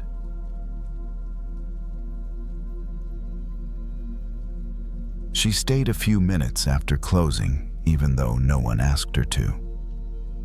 The clinic was quiet now, the kind of quiet that came after a long day of voices, instructions, and small talk that required constant attention. She moved through the rooms, slowly gathering trays and placing used tools into the metal basin by the sink. The fluorescent lights hummed softly overhead. She turned on the water. It flowed over the instruments in a thin, steady stream, washing away what the day had left behind. She watched it for a moment, letting the rhythm pull her out of her thoughts. There was a faint ache behind her eyes. Not a headache exactly, more like emotional fatigue settling in. As she sorted the tools, her mind drifted back to a comment someone had made years ago, a sentence said casually, without much thought. It had landed harder than it should have. She didn't remember the exact words anymore, only the feeling they left behind. Small, exposed. She had carried that feeling with her longer than she cared to admit. Even now it surfaced unexpectedly, usually when she was already tired. It showed up as self-doubt, as the quiet urge to over-explain, as the habit of apologizing before anyone asked. She lifted a pair of instruments and placed them carefully on the tray. Metal touched metal with a soft clink. She had tried many ways to get rid of that old hurt, ignoring it, outgrowing it, proving it wrong. None of it worked for long. The water continued to run, and she let her hands rest under it for a moment, warmth spreading across her palms. She remembered something she had once read about pearls, how they weren't created from comfort, but from irritation. A grain of sand entering the shell, rubbing against something tender. The oyster didn't reject it. It couldn't. Instead, it responded the only way it knew how, by coating the irritation again and again, slowly, patiently, until the sharpness was no longer sharp. She looked down at her hands. How many times had she done the same thing, wrapped herself in competence, in politeness, in being useful? Layer by layer, she had protected the soft parts that felt too exposed to leave unguarded. She had always thought of those layers as armor, as something she needed because she was weak. Standing there now, she saw them differently. They weren't signs of failure. They were evidence of survival. The water cooled as she turned the handle slightly, bringing the stream down to a gentler flow. She breathed in and out slow and steady. The ache behind her eyes eased. She finished cleaning the last tray and set it aside to dry. The room felt lighter, even though nothing had changed. She turned off the sink. In the sudden quiet, she felt the old hurt still there, but it no longer felt like an enemy. It felt like a beginning. She dried her hands slowly and leaned back against the counter, letting her shoulders drop for the first time that day. The clinic was completely still now, as if it too was resting. She thought about how often she had judged herself for being sensitive, for remembering things others had forgotten, for carrying words longer than they were meant to be carried. She had told herself she needed thicker skin, that being affected meant something was wrong with her. But pearls didn't form in shells that felt nothing. They formed where something had been irritated, where the surface was soft enough to notice. That idea stayed with her as she turned off the lights and walked toward the exit.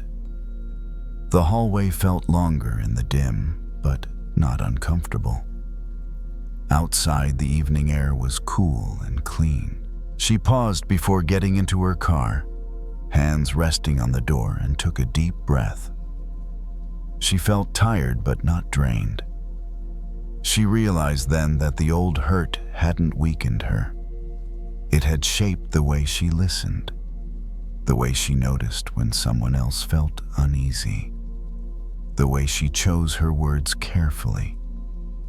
These weren't flaws. They were layers she had built to protect something valuable. For the first time, she didn't feel the need to peel them away. She didn't have to heal by becoming harder or less affected. She could heal by being kinder to the part of herself that had learned how to cope. She started the car and pulled out of the lot, headlights cutting through the quiet street. The road ahead was familiar, unremarkable, and that felt comforting. As she drove, she let herself sit with the idea that maybe her sensitivity wasn't a problem to fix. Maybe it was the very thing that allowed something beautiful to form. Not because she chose the pain, but because she learned how to respond to it. When she reached home, she turned off the engine and sat for a moment longer than usual. No music, no phone, just stillness. She placed one hand over her chest, feeling her breath rise and fall beneath it. The hurt hadn't disappeared, but it had changed. And in that change, she felt something close to peace.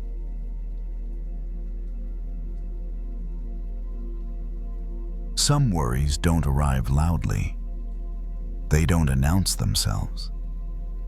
They just stay. They sit quietly in the back of the mind while you're doing normal things, washing a cup, answering a message, driving a familiar road.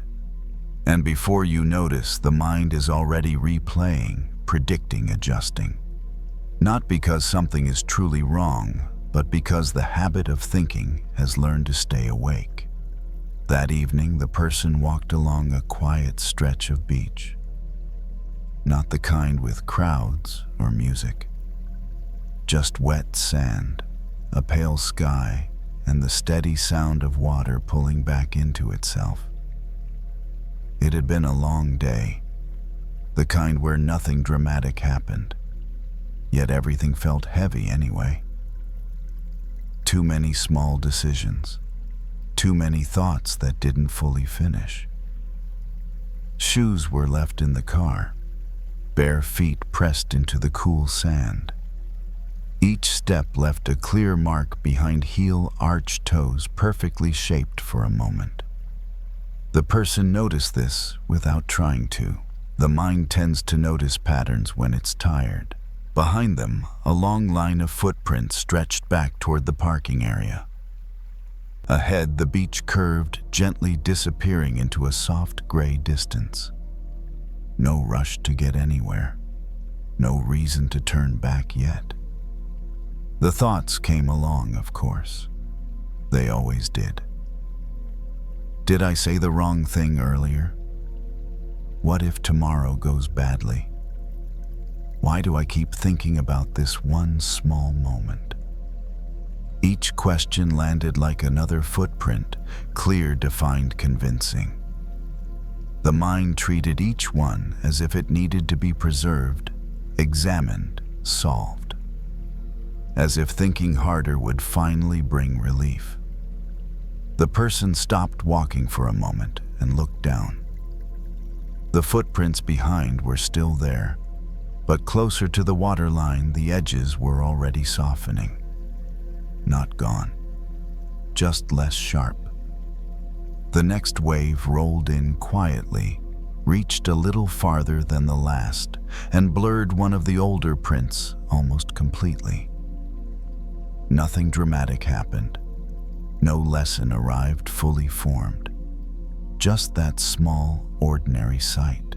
When the mind is anxious, it often believes that thoughts must be held tightly, or they'll cause damage if left unattended, like something important will be lost if it isn't replayed enough times. But standing there watching the water do what water always does, something subtle shifted. The waves weren't trying to erase anything. They weren't correcting the sand. They weren't rushing. They were just moving as they had all day, as they would long after night came. The person began walking again, slower this time. The body found its own pace without instruction. Another set of footprints appeared side by side with the earlier ones. For a while, both sets existed together, the older ones fading, the new ones fresh, past and present overlapping without conflict. The mind still offered thoughts. That didn't stop. But they felt slightly less urgent now, less sharp at the edges. There's something exhausting about trying to keep every footprint intact, trying to remember every step perfectly, trying to make sure nothing ever washes away. It asks the mind to do a job it was never meant to do. A wave came in closer, touching the person's toes. Cold, brief, then gone. The body reacted before the mind did a small shift of weight, a quiet inhale. No analysis required. For a moment, attention dropped out of thinking and into sensation. The temperature of the water, the firmness of the sand, the steady sound that didn't need interpretation. Behind them, more footprints were disappearing. Not because they were unimportant, but because the beach had no need to keep records. The sand didn't argue with the water. It didn't insist on permanence. The person noticed how often their own mind did the opposite, how it tried to hold every moment in place, replaying conversations, rehearsing outcomes, polishing worries until they felt solid and real. As if anxiety itself were proof of responsibility. But standing there, nothing was being asked. No fixing, no deciding, no improvement. Just walking, just leaving marks, just letting the ocean respond in its own time. The person didn't make a promise to stop overthinking. That would have been another thing to manage. Instead, there was a quieter recognition. Thoughts don't need to be erased to lose their power. Sometimes they soften simply by not being protected. Another wave came. Another set of footprints blurred. The beach kept breathing in this slow, patient way, unconcerned with what stayed or left. The person kept walking, not toward an answer, but along the shoreline where nothing asked to be held forever. And for now, that was enough. The shoreline curved gently ahead, and the person followed it without thinking much about where it led. The light had shifted. What was once pale had deepened into something softer, closer to evening. The air cooled just enough to be noticeable, like the day quietly letting go of its grip. A few steps in, the person glanced back again. Not out of concern, more out of curiosity. Most of the older footprints were gone now. Not erased in a clean line, but smudged, interrupted, half-remembered. A heel here, a toe there. The rest blended back into the wide, even surface of the sand. It was strange how quickly the mind wanted to comment. That one disappeared fast. That one lasted longer. That one is still visible. Even now, the habit of measuring remained. The habit of comparing what stayed and what didn't. But the beach didn't seem to care. The waves kept their rhythm. Sometimes they reached farther. Sometimes they pulled back. There was no pattern meant to be understood, no message hidden in the timing. The person slowed again, noticing the sound more clearly now. The water didn't crash. It folded in on itself, then retreated, leaving behind a thin, shimmering layer that reflected the sky for a brief second before sinking in.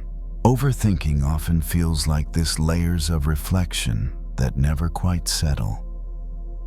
One thought triggers another. One memory pulls up a dozen more.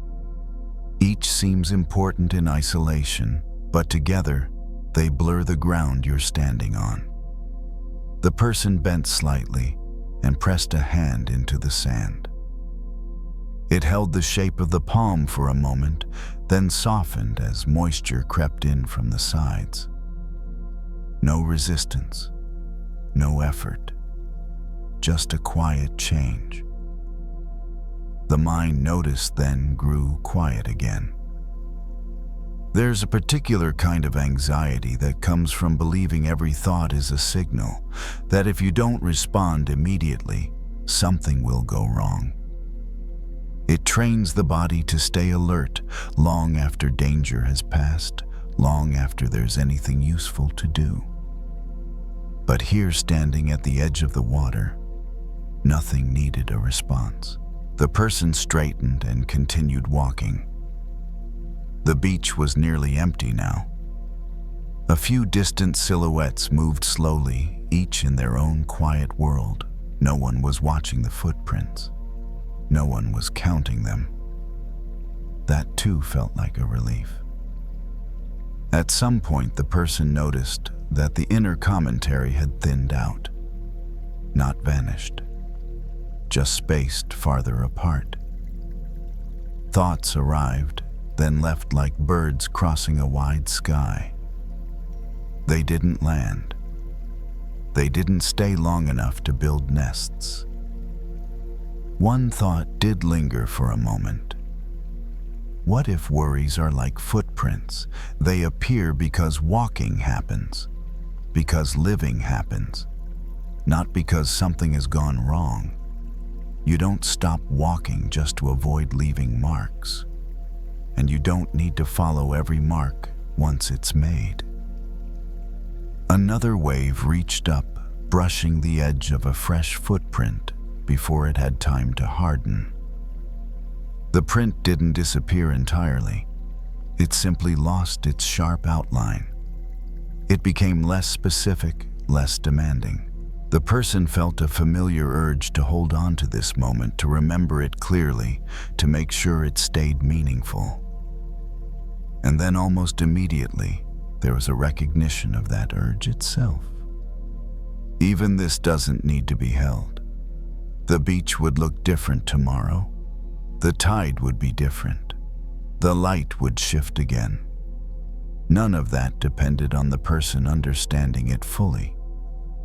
There was something steady in that. The person turned back toward the parking area as the air cooled further. Each step still left a mark. That didn't change. But the need to check behind each time had faded. Trust replaced it, not a loud confidence, just a quiet allowance. Allowing thoughts to come, allowing them to go, allowing the mind to rest between waves. Near the end of the walk, the sand grew firmer. Fewer footprints showed up here. The ground held less, and the water reached this area more often. It felt like a natural boundary, one the body understood without explanation. The person paused one last time, looking out at the open water. The horizon was smooth, uninterrupted. Nothing there needed to be solved or named. The worries from earlier hadn't been defeated. They hadn't been fixed. They simply no longer asked for constant attention. Like footprints left behind on a wide beach, they were allowed to fade on their own schedule. And with that, the person headed back carrying nothing extra, leaving nothing that needed to last.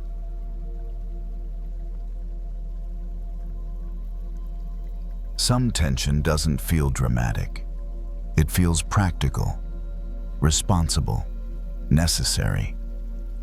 It shows up as a tight jaw while reading emails, a stiff back while standing in line, a quiet belief that if you stay firm enough, focused enough, nothing will fall apart. That afternoon, the person stood in a small backyard behind a modest house. Nothing special about it.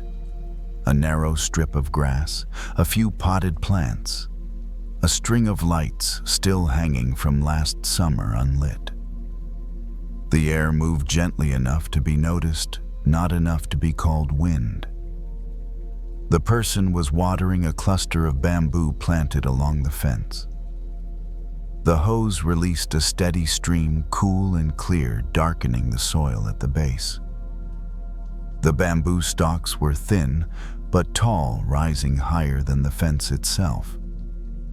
As the breeze passed through, they leaned together, then apart, making a soft rustling sound. At first, the person didn't really see them. The mind was elsewhere, reviewing a conversation from earlier in the day. A small disagreement, nothing serious. But the body had reacted anyway. Shoulders lifted, breath shortened, thoughts circling around what should have been said differently. Why didn't I explain myself better? What if they misunderstood? I should have pushed back more. The hose slipped slightly in the person's hand, water splashing onto the concrete. They adjusted their grip, tightening it, as if control over the hose might restore control everywhere else, too. The bamboo bent again with the breeze. One stalk leaned far enough that it brushed another, then gently tapped the fence before springing back upright. No sound of strain, no cracking, just movement. The person paused, noticing this now.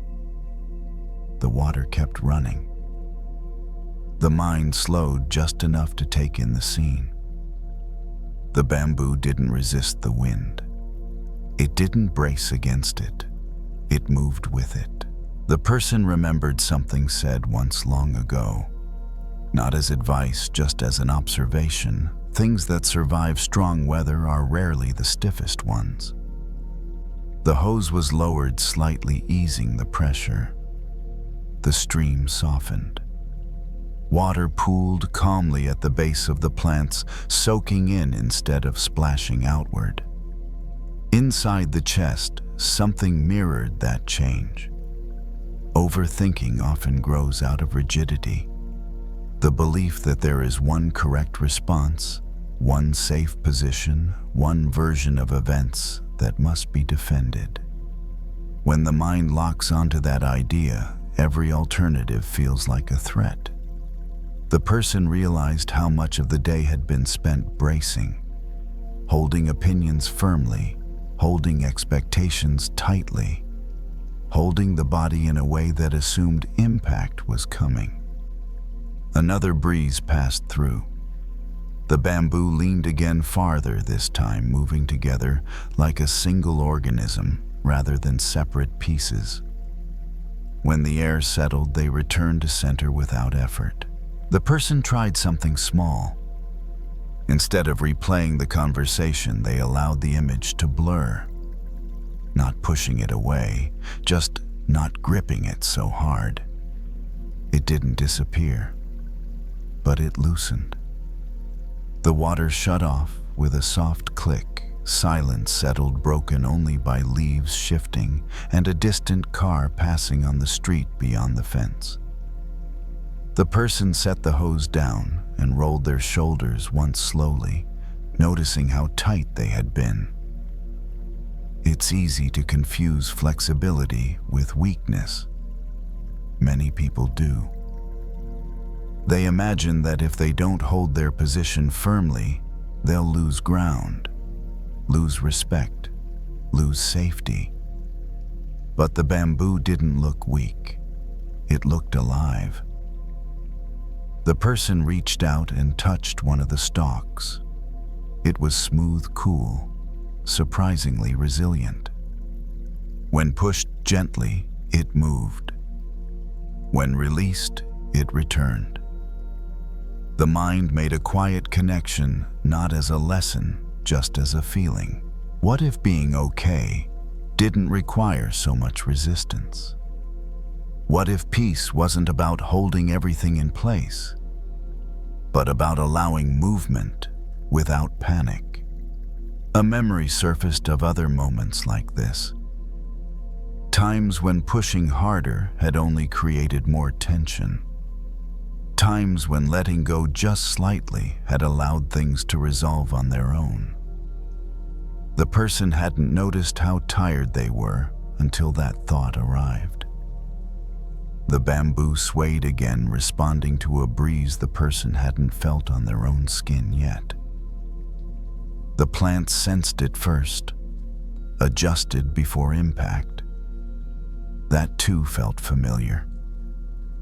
Sometimes the body knows before the mind does. Sometimes the best response happens without debate.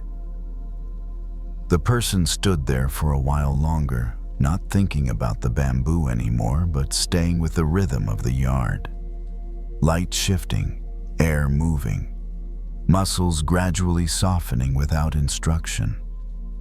The conversation from earlier returned once briefly, but this time it didn't demand a rewrite. It passed through like wind through leaves, leaving no damage behind. And for now, that was enough movement. As the light shifted toward evening, the backyard took on a quieter tone. Shadows stretched across the ground, and the air cooled just enough to invite a slower pace. The person remained where they were, hands resting loosely at their sides, noticing how different the body felt compared to a few minutes earlier. The bamboo continued its gentle movement. Not constant, not dramatic, just responsive. A breeze would arrive, the stalks would lean, then return. No hesitation, no argument. The mind, however, didn't move as easily. A familiar urge returned the need to make sense of things, to decide what flexibility should look like, to define when to bend and when to stand firm. The person noticed this urge without immediately following it the way one might notice a habit forming before it fully takes over. It was subtle but important.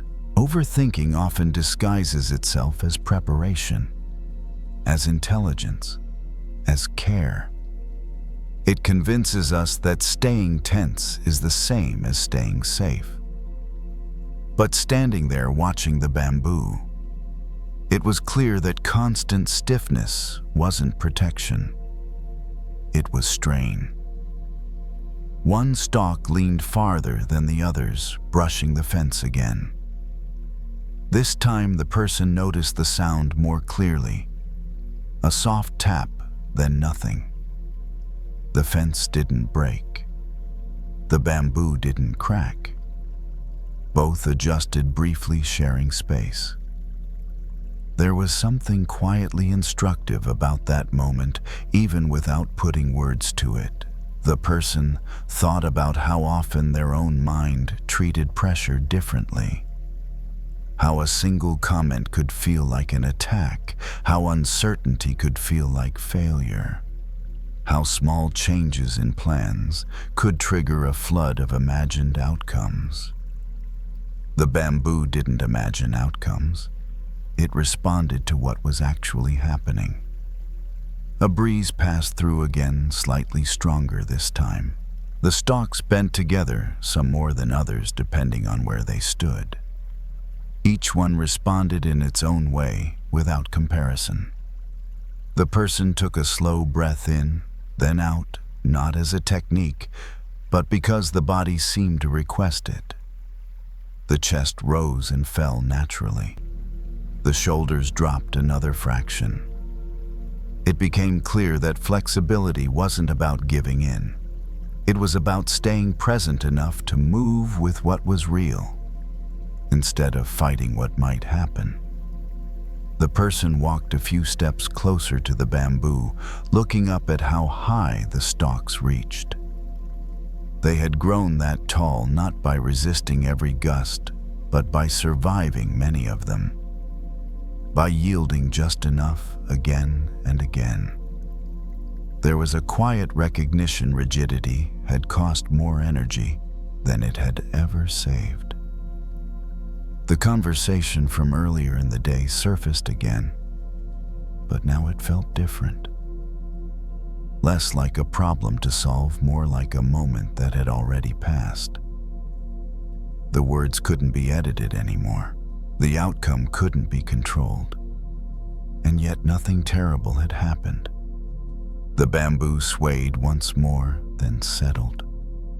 The air stilled. The yard felt suspended in a calm that didn't need explanation.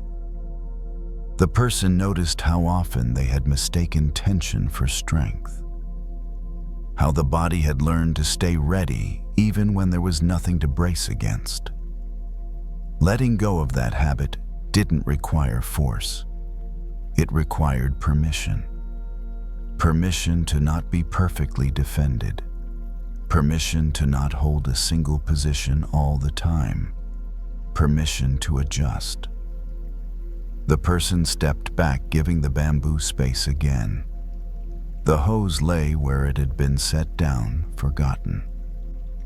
The water absorbed into the soil unseen now, doing its work quietly. Somewhere nearby, a door closed. A distant voice carried briefly, then faded.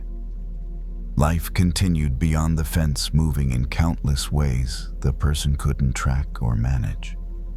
And that too felt acceptable. The bamboo would keep responding to the wind long after this moment. The wind would come and go, indifferent to how it was received. Neither needed to win. The person turned toward the house, not rushing, not resisting, just moving with the evening as it arrived. Inside, there would be more thoughts, more decisions, more moments that invited tension. That hadn't changed. What had shifted was something simpler. The understanding that peace didn't come from standing unmovable, but from learning how to bend without fear. The bamboo leaned one last time as the breeze returned, then straightened again, exactly as it always had. And the person carried that image with them, not as a rule, not as advice, but as a quiet reference point, ready to return whenever the mind began to stiffen again.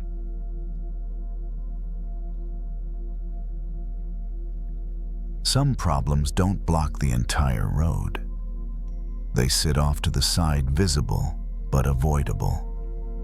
And still, we manage to hurt ourselves on them. That evening, the person was pushing a shopping cart across a quiet parking lot. The store lights were bright but soft at this hour, and most cars were already gone.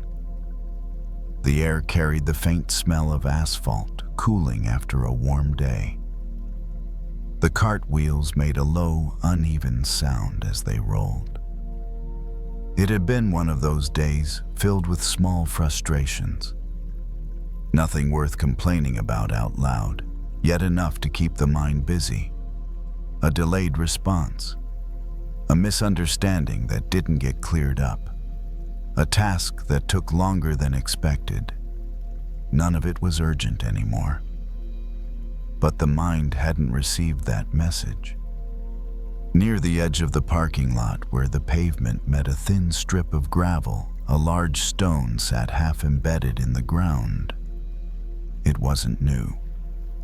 It had likely been there for years, pushed aside during construction and forgotten, big enough to notice. Small enough that most people walked around it without thinking. The cart veered slightly as one wheel bumped the stone. Not hard, just enough to jolt the handle. The person felt irritation flare instantly. Of course. Why is that even there? Without pausing, the person nudged the cart forward again, this time with more force. The wheel struck the stone more directly. The cart stopped short. The handle pressed into the palms. A sharp, unpleasant sensation shot up the arms. The stone hadn't moved. The person exhaled through the nose, annoyed now not just at the obstacle, but at themselves. The cart was pulled back. The stone sat there unchanged, indifferent. That was when it became clear how familiar this moment felt. Overthinking often works this way. A small problem appears, something inconvenient but manageable. Instead of stepping around it, the mind runs straight into it again and again, hoping force will turn it into something else. The person stood there for a second, hands resting on the cart, feeling the lingering tension in the wrists. The parking lot was quiet enough that the sound of a distant engine starting could be heard across the way. Nothing was actually blocking the path. There was plenty of space to go around. Still, the mind replayed the earlier moments of the day. The comment that felt unnecessary. The email that could have been worded better. Each thought hit with the same stubborn insistence as the cart against the stone. If I push harder, it will change. If I think it through one more time, it will resolve. The person looked down at the stone more closely now. It wasn't sharp, it wasn't threatening. Just solid, heavy, exactly what it was. Some problems are like that. They don't respond to pressure. They don't explain themselves. They simply exist. The person adjusted their grip on the cart, turning it slightly to the side. The wheels rolled smoothly this time, bypassing the stone completely. No resistance, no jolt. The body relaxed almost immediately. That small ease was noticeable. Not dramatic, but clear. The shoulders dropped. The breath slowed. The irritation didn't need to be argued with. It just didn't have anything to push against anymore. Walking toward the car, the person felt a quiet recognition settle in. How often had the day been spent pushing against things that couldn't be changed, replaying moments that were already over, pressing into worries that only grew harder with attention. The groceries were placed into the trunk, one bag at a time. Each movement was simple, mechanical, grounding. The sound of plastic bags rustling, the dull thud as they were set down. The stone remained behind, unchanged, as the cart was returned to its place. Overthinking has a way of convincing us that engagement equals control. That if we keep addressing the issue, it will eventually soften. But some obstacles aren't meant to be confronted head-on. They aren't personal. They aren't tests. They're just there. The person closed the trunk and leaned briefly against the car, noticing the cool metal through their jacket. The earlier frustrations were still present, but they no longer pressed as sharply. Not everything needs to be fixed. Not everything needs a response. Sometimes the simplest relief comes not from pushing through, but from choosing a different path entirely. The stone stayed where it was doing nothing at all. And for the first time that day, the person didn't feel the need to do anything about it. The drive home was quiet. Streetlights passed at a steady rhythm, one after another, casting brief pools of light across the windshield. The radio stayed off. The person didn't feel the need to fill the space with sound. At a red light, the mind tried to return to its old pattern, that moment earlier. That response could have been different. Maybe next time. The thought began, then paused. There was a small awareness now, like a hand hovering just before touching something hot. The recognition came gently. This feels like pushing the cart into the stone again. The light turned green. The car moved forward. The thought didn't finish its sentence. Overthinking doesn't always feel aggressive. Often, it feels responsible, like a duty to review, prepare, and prevent future discomfort. But most of the time, it's just repetition without movement. The same angle, the same pressure, the same result. At home, the person carried the groceries inside. The kitchen light came on warm and familiar. Bags were set on the counter. Keys were placed in their usual spot. The ordinary sounds of evening settled in. One bag tipped slightly, and a can rolled toward the edge of the counter before stopping. The person reached out and steadied it without irritation. No commentary followed. Just a simple adjustment. That too was noticed. The stone from the parking lot returned to mind, not as an image, but as a feeling. Solid, neutral, unmoved by effort. The realization wasn't new, but it felt clearer now. Many worries are exactly like that stone. They don't shift when kicked. They only bruise the one doing the kicking. The person leaned against the counter arms, resting loosely. There was a sense of tiredness there, but also relief. The kind that comes when you stop arguing with what is already in place. Some problems don't require solutions, they require distance. The mind tried once more to circle back. What if ignoring it makes things worse? What if going around is avoidance? The question lingered briefly, then softened. Avoidance runs from reality. Going around accepts it. There's a difference even if it takes time to feel it. Outside, a car passed, tires humming against the road. Inside, the refrigerator clicked on quietly. Life continued in these small, unremarkable ways, untouched by the earlier frustrations. The person thought about how many times the day had been spent hitting the same mental obstacle, replaying words, rehearsing explanations, expecting a different outcome from the same motion. It wasn't wrong to care. It was just unnecessary to collide. The stone wasn't an enemy. It wasn't a failure. It was simply not the path.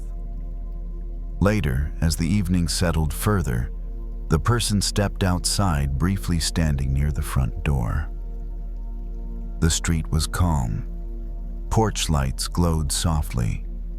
Nothing demanded attention. The mind felt quieter, not empty, but less crowded. Thoughts still appeared, but they didn't line up for inspection. They passed like pedestrians crossing a wide street, each one heading somewhere else. There was a quiet understanding forming not as a rule, but as an option. Next time something feels immovable, it might not be a signal to push harder. It might be an invitation to step aside. No effort required, no defeat implied, just a different direction. The person went back inside, closed the door, and let the evening continue without adding anything extra to it. Some stones remain by the road for years. They don't need to be moved. They don't need to be conquered. They only need to be noticed and then passed by. And that was enough.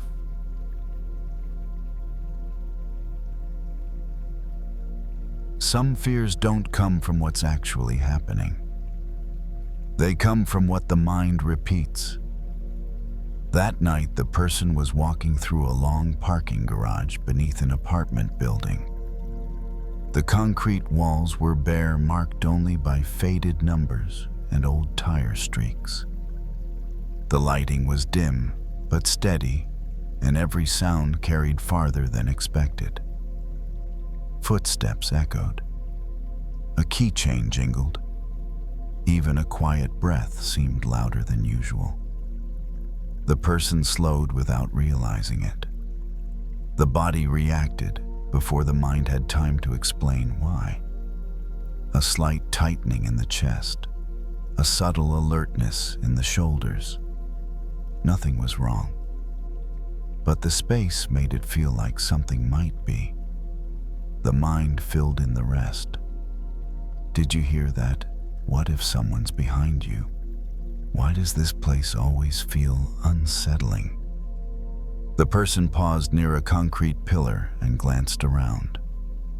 Empty. Still.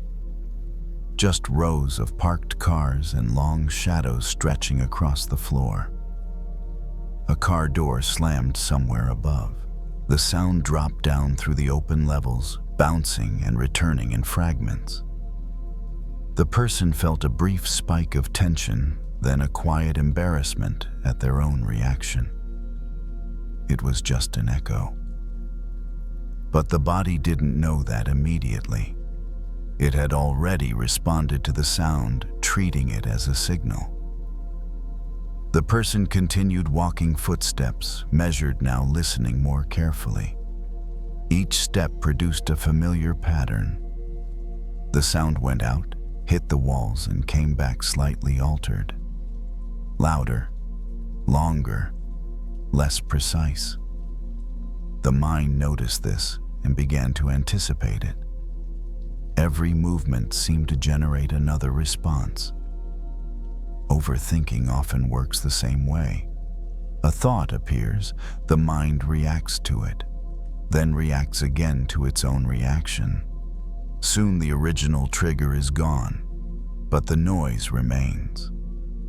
The person stopped and deliberately shuffled one foot across the concrete. The sound scraped loudly, then returned in layers. The person waited. No new sound followed. Silence returned quickly. That felt important, though the person didn't rush to define why. Walking again, the person remembered other moments like this. Times when a single comment lingered for hours.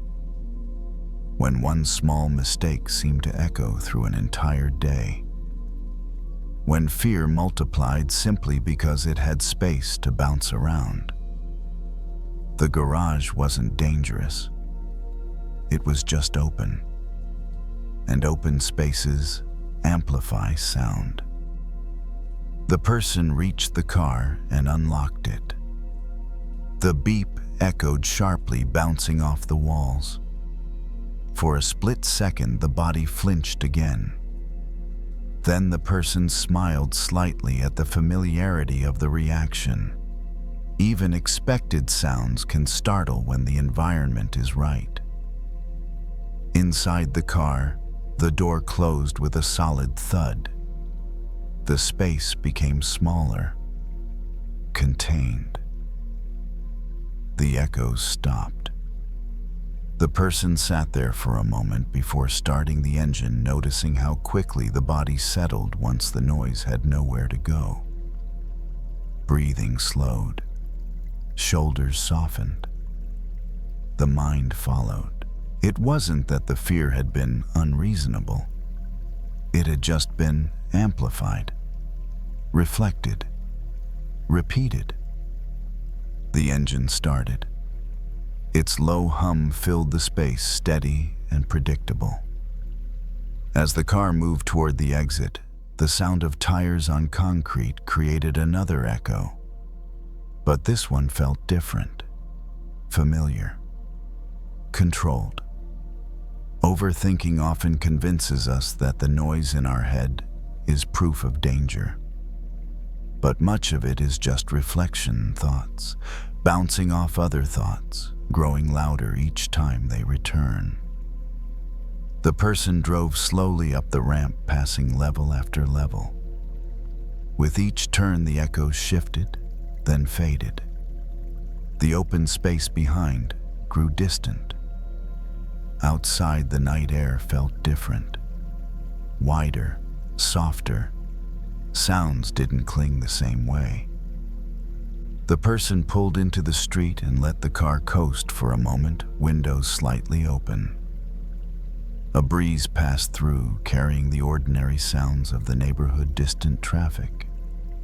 A dog barking far away, someone laughing on a balcony. None of it echoed. The mind noticed the contrast. How fear had filled the garage, not because it was real, but because it had room to repeat itself. The person didn't make a promise to stop worrying. That would have been another echo. Instead, there was a simple awareness settling in. Not every loud thought comes from something solid. Some of them are just returning sounds. And for now, that understanding was enough to keep moving. Later that night, the person noticed how the garage stayed in the body longer than expected.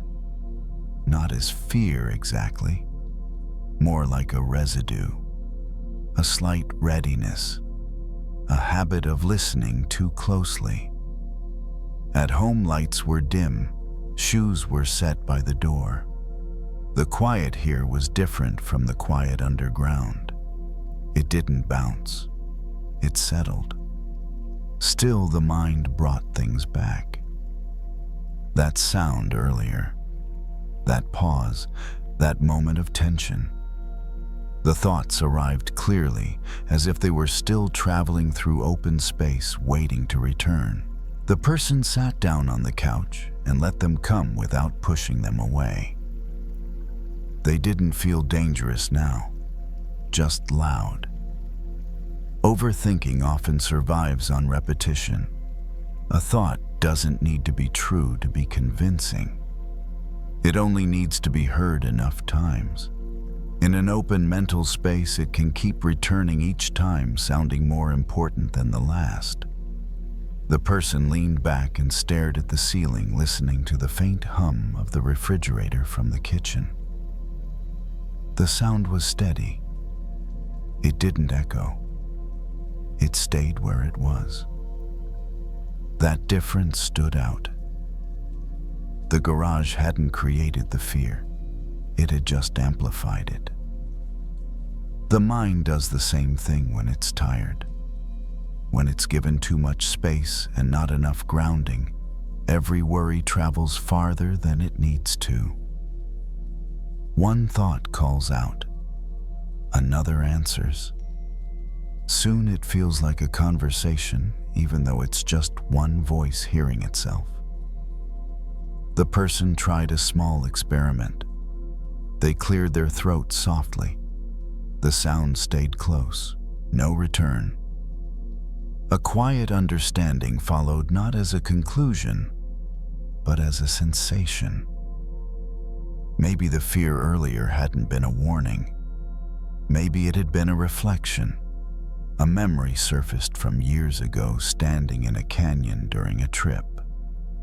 Someone had shouted just to hear the sound come back. The echo had been thrilling then, surprising, harmless. No one assumed danger. Everyone understood what it was.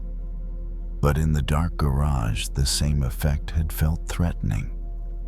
Context mattered.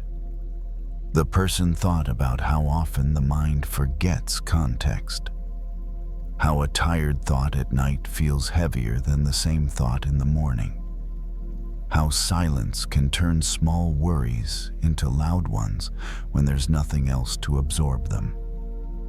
The couch creaked slightly as the person shifted position. The sound didn't return. The room held it gently. There was no need to force calm, no need to silence the mind. Just noticing where the noise was coming from changed how it landed. The worries from earlier in the day tried to reappear, unfinished conversations. Imagined misunderstandings, possible outcomes that hadn't happened yet. They showed up with the same shape they always had. But now they felt flatter, less three-dimensional, like echoes without a source. The person imagined calling out again inside that garage. Imagined the sound traveling, bouncing, returning. And then imagined simply not calling out at all. The silence that would follow wasn't empty. It was neutral. That felt important. You don't have to answer every echo. You don't have to respond to every thought that comes back louder than it left. Some thoughts only exist because they keep being answered. The person stood up and walked toward the kitchen, bare feet quiet on the floor. A glass was filled with water. The faucet turned off cleanly. The sound stopped exactly where it should. The body relaxed a little more. The garage would still be there tomorrow. The echoes would still happen if someone walked through it again. Nothing about that needed to be fixed or avoided. What had changed was the understanding of what an echo actually is. Not a warning, not a message, just sound returning in an open space. The mind too has spaces like that. Wide, hollow areas where thoughts bounce around when nothing else is present. Filling those spaces doesn't require more thinking. Sometimes it just requires contact with the body, with the room, with something solid and near. The person finished the water and set the glass down. The sound was soft, final. It didn't come back. For the rest of the evening, thoughts still appeared. But when they grew loud, the person recognized the pattern. This feels like an echo. And without effort, without argument, the sound faded on its own. The cave had never been dangerous. It had just been empty. And now, there was enough here to keep the noise from returning. The stories are done. The lessons are learned. There is nothing left to do. If you found peace in this sanctuary tonight, you can return here whenever you wish. We will keep the fire lit for you. If you wish to support this channel, you may leave a gentle like or subscribe so we can find each other again in the vast ocean of the internet. But now, as we move into the final space of rest, let's plant seeds of peace deep into your subconscious. Let go, drift, and let these truths become your own. My thoughts are settling like sediment in a glass of still water.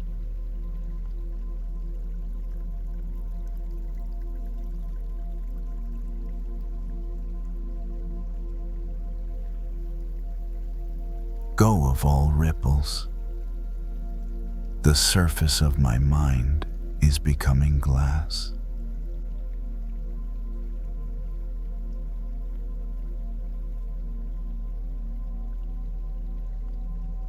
Like a river flows to the ocean, my worries flow away from me.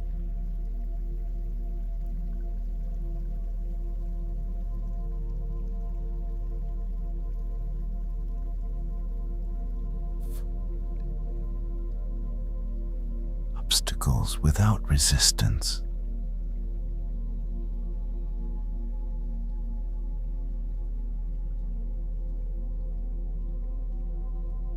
The waters of sleep are washing over my tired eyes.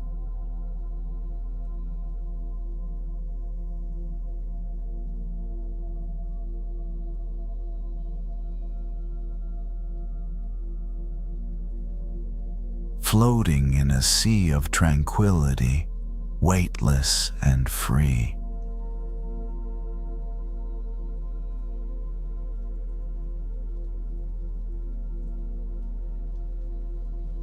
Breath is like the tide, flowing in and flowing out.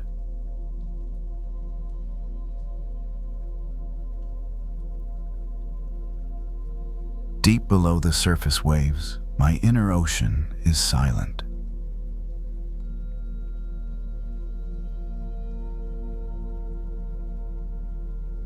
I release the day just as a leaf drifts down a stream.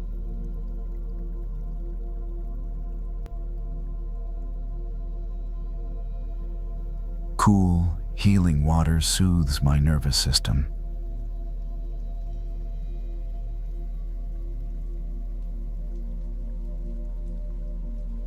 Merging into the velvet depths of rest.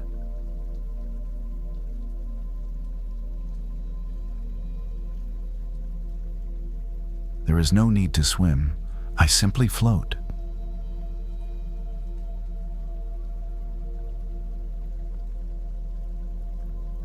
The rain of relaxation washes away the dust of the day.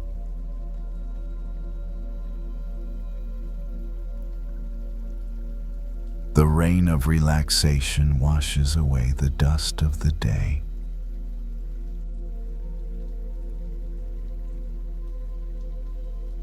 The rain of relaxation washes away the dust of the day.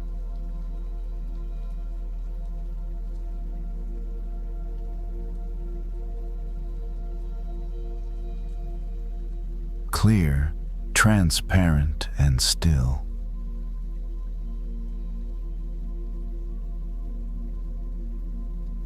I am clear, transparent, and still.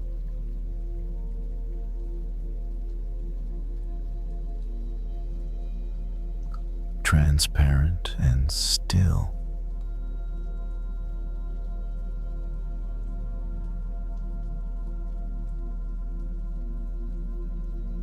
My emotions are water, and I allow them to flow through me.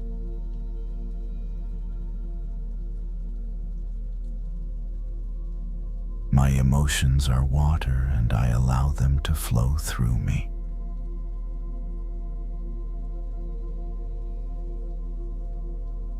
My emotions are water, and I allow them to flow through me.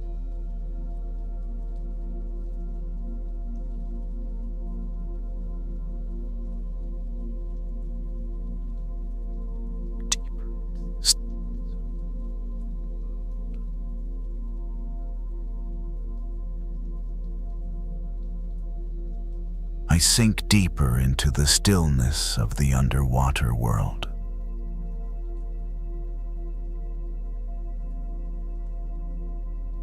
I sink deeper into the stillness of the underwater world.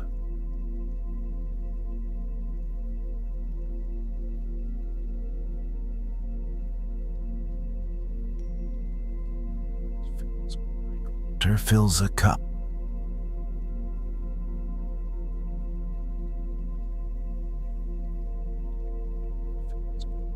Water fills a cup.